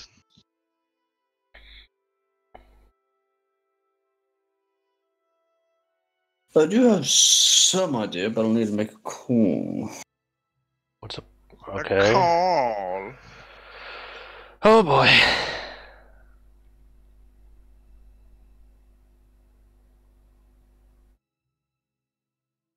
Is But Kieran... anyway, well, the contract isn't changed, so we're all clear. Oh, you're gonna call your friend, are you? It's spelled you. It's his accent, okay? you Make a wisdom saving throw. With advantage, still. And +4. Advantage +4. 27.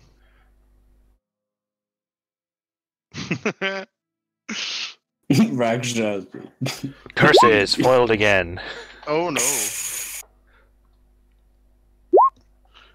What was his actual points? Because he's still got +4 to add. Because that would actually be 27. 27. Which means he's got like a +10 or something. Oh boy. Yeah. Things to add, you see. Wait, then how did we beat him before? He rolled low. Too bad advantage doesn't stack. Wow. He rolled terribly. Turble. So you try to ring and you just get like the hung up ringtone thing. Beep. I mean, I wasn't trying to ring now, but sure.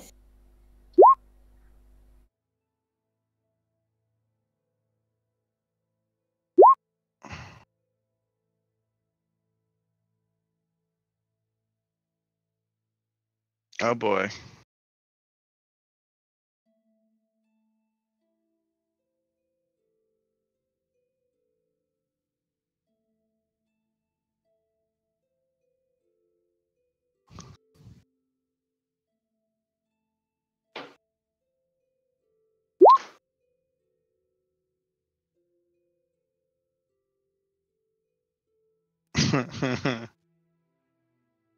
Can Kieran not talk right now? Because I can't hear him anymore. I think that's the case.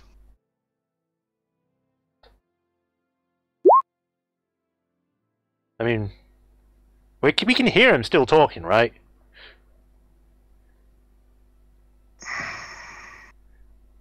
He's texting in the tumultuous No, I chat. mean, we can hear the Rakshasa still talking, right? When he's saying all this. Okay, Okay. because I mean, it would see saying like we do know that he made a deal with whoever you might be talking about. Does this have to do with how the fact he's a fucking half drow?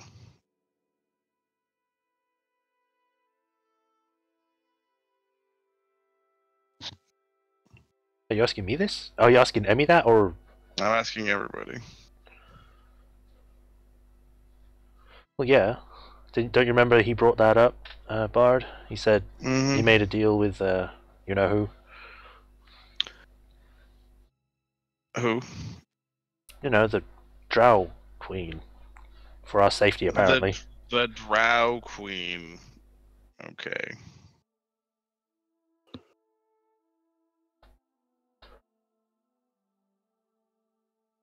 I thought he actually helped. He interfered with the target and not us. It didn't count. The thing is, it's like even if it was indirectly, it should still be going against the contract. Oh, you know what I just realized? What? And Kieran, is the Rakshasa reading Bard's mind?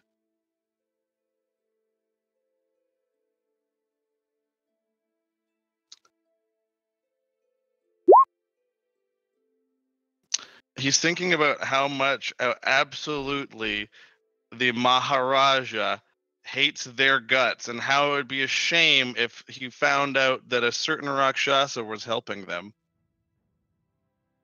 making it easier for them. And like Bard just smiles. That would be unfortunate.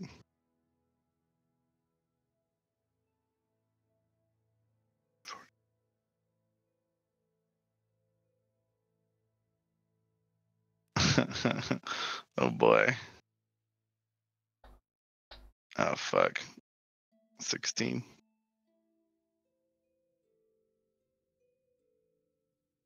Great.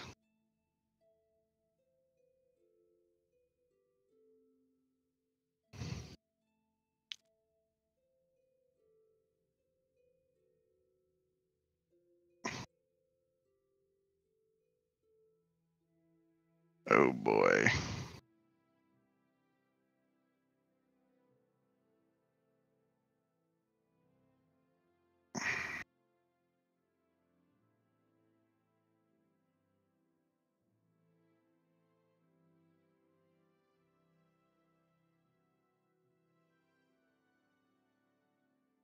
And only Bard sees that, right? Mm.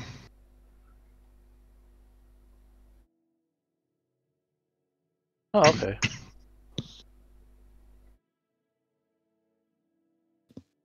Takes one to know one. Look, Mr. Rakshasa, we're getting sidetracked here.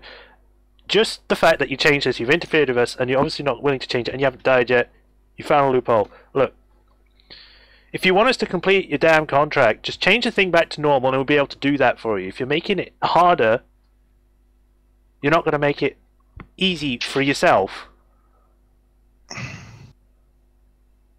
If it turns out that the actual beholder kills us, it's no longer the gibbering mouther, because then that will end up killing us, which will then end up voiding it on your contract, because it doesn't matter if you indirectly interfered, which is in the contract. It doesn't say directly interfere in the contract. Yeah. It says any kind of interference. Whether it be beneficial or not. If it's against us, it doesn't need to be me. It's still something to do with me. It's a target I have to kill, and you've interfered with that.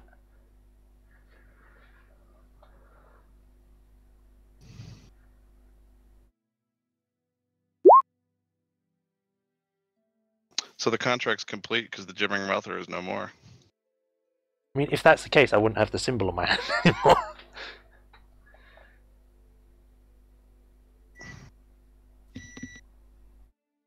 Well, if it's no longer a gibbering mouther, we can't complete the contract. So it's null and void.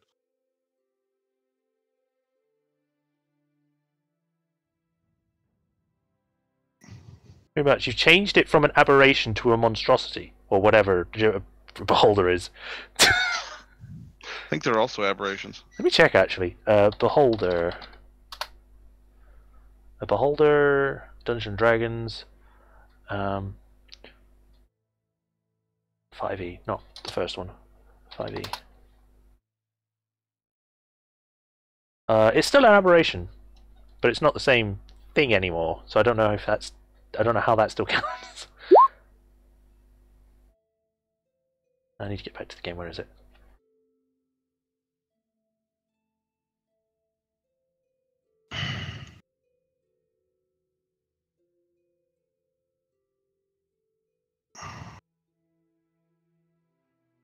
God. I'm actually getting frustrated with this Rakshasa. Like, I swear that this is totally a break in the contract, like, out of character, like, as a player. Like, there's no way this is not. Like, I'm just, my hair is being ripped out mentally. Like I said, if only I was smarter, I could actually know what the problem is. We need a little polymorph to be easier for you. It's still much a gibbering mouther. So it's still got like its fear effect thing, it's still got its confusion, it's still got its acid That thing. doesn't sound easier. It sounds like you've just given us a harder target to kill. How is this easier? Yes, because bajillions of eye rays and flying and shit is so much easier. Yeah, but the contract wasn't about screwing with Emmy. It was just interfering with her business, and this is clearly interfering.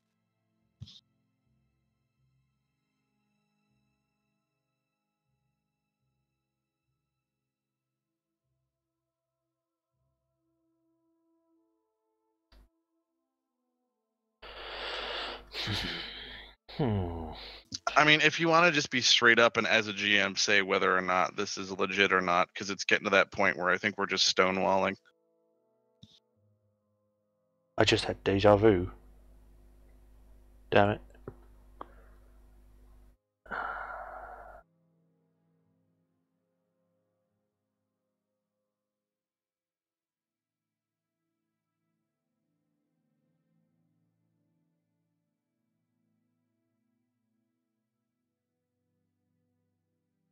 Do you think this is a good spot to end it? As we're trying to figure out. Yeah. Alright. Well, I guess we'll end it here. We are going over time anyway. It's like almost past midnight. Thank you for joining us, guys, in the adventures of hell lawyering. Yep, thanks for joining. Hope for those that were able to join. We had a few people join in. I spoke to a few people in chat. But yeah, thank you for joining. I hope you enjoyed, and we might see you next week. Until then, bye.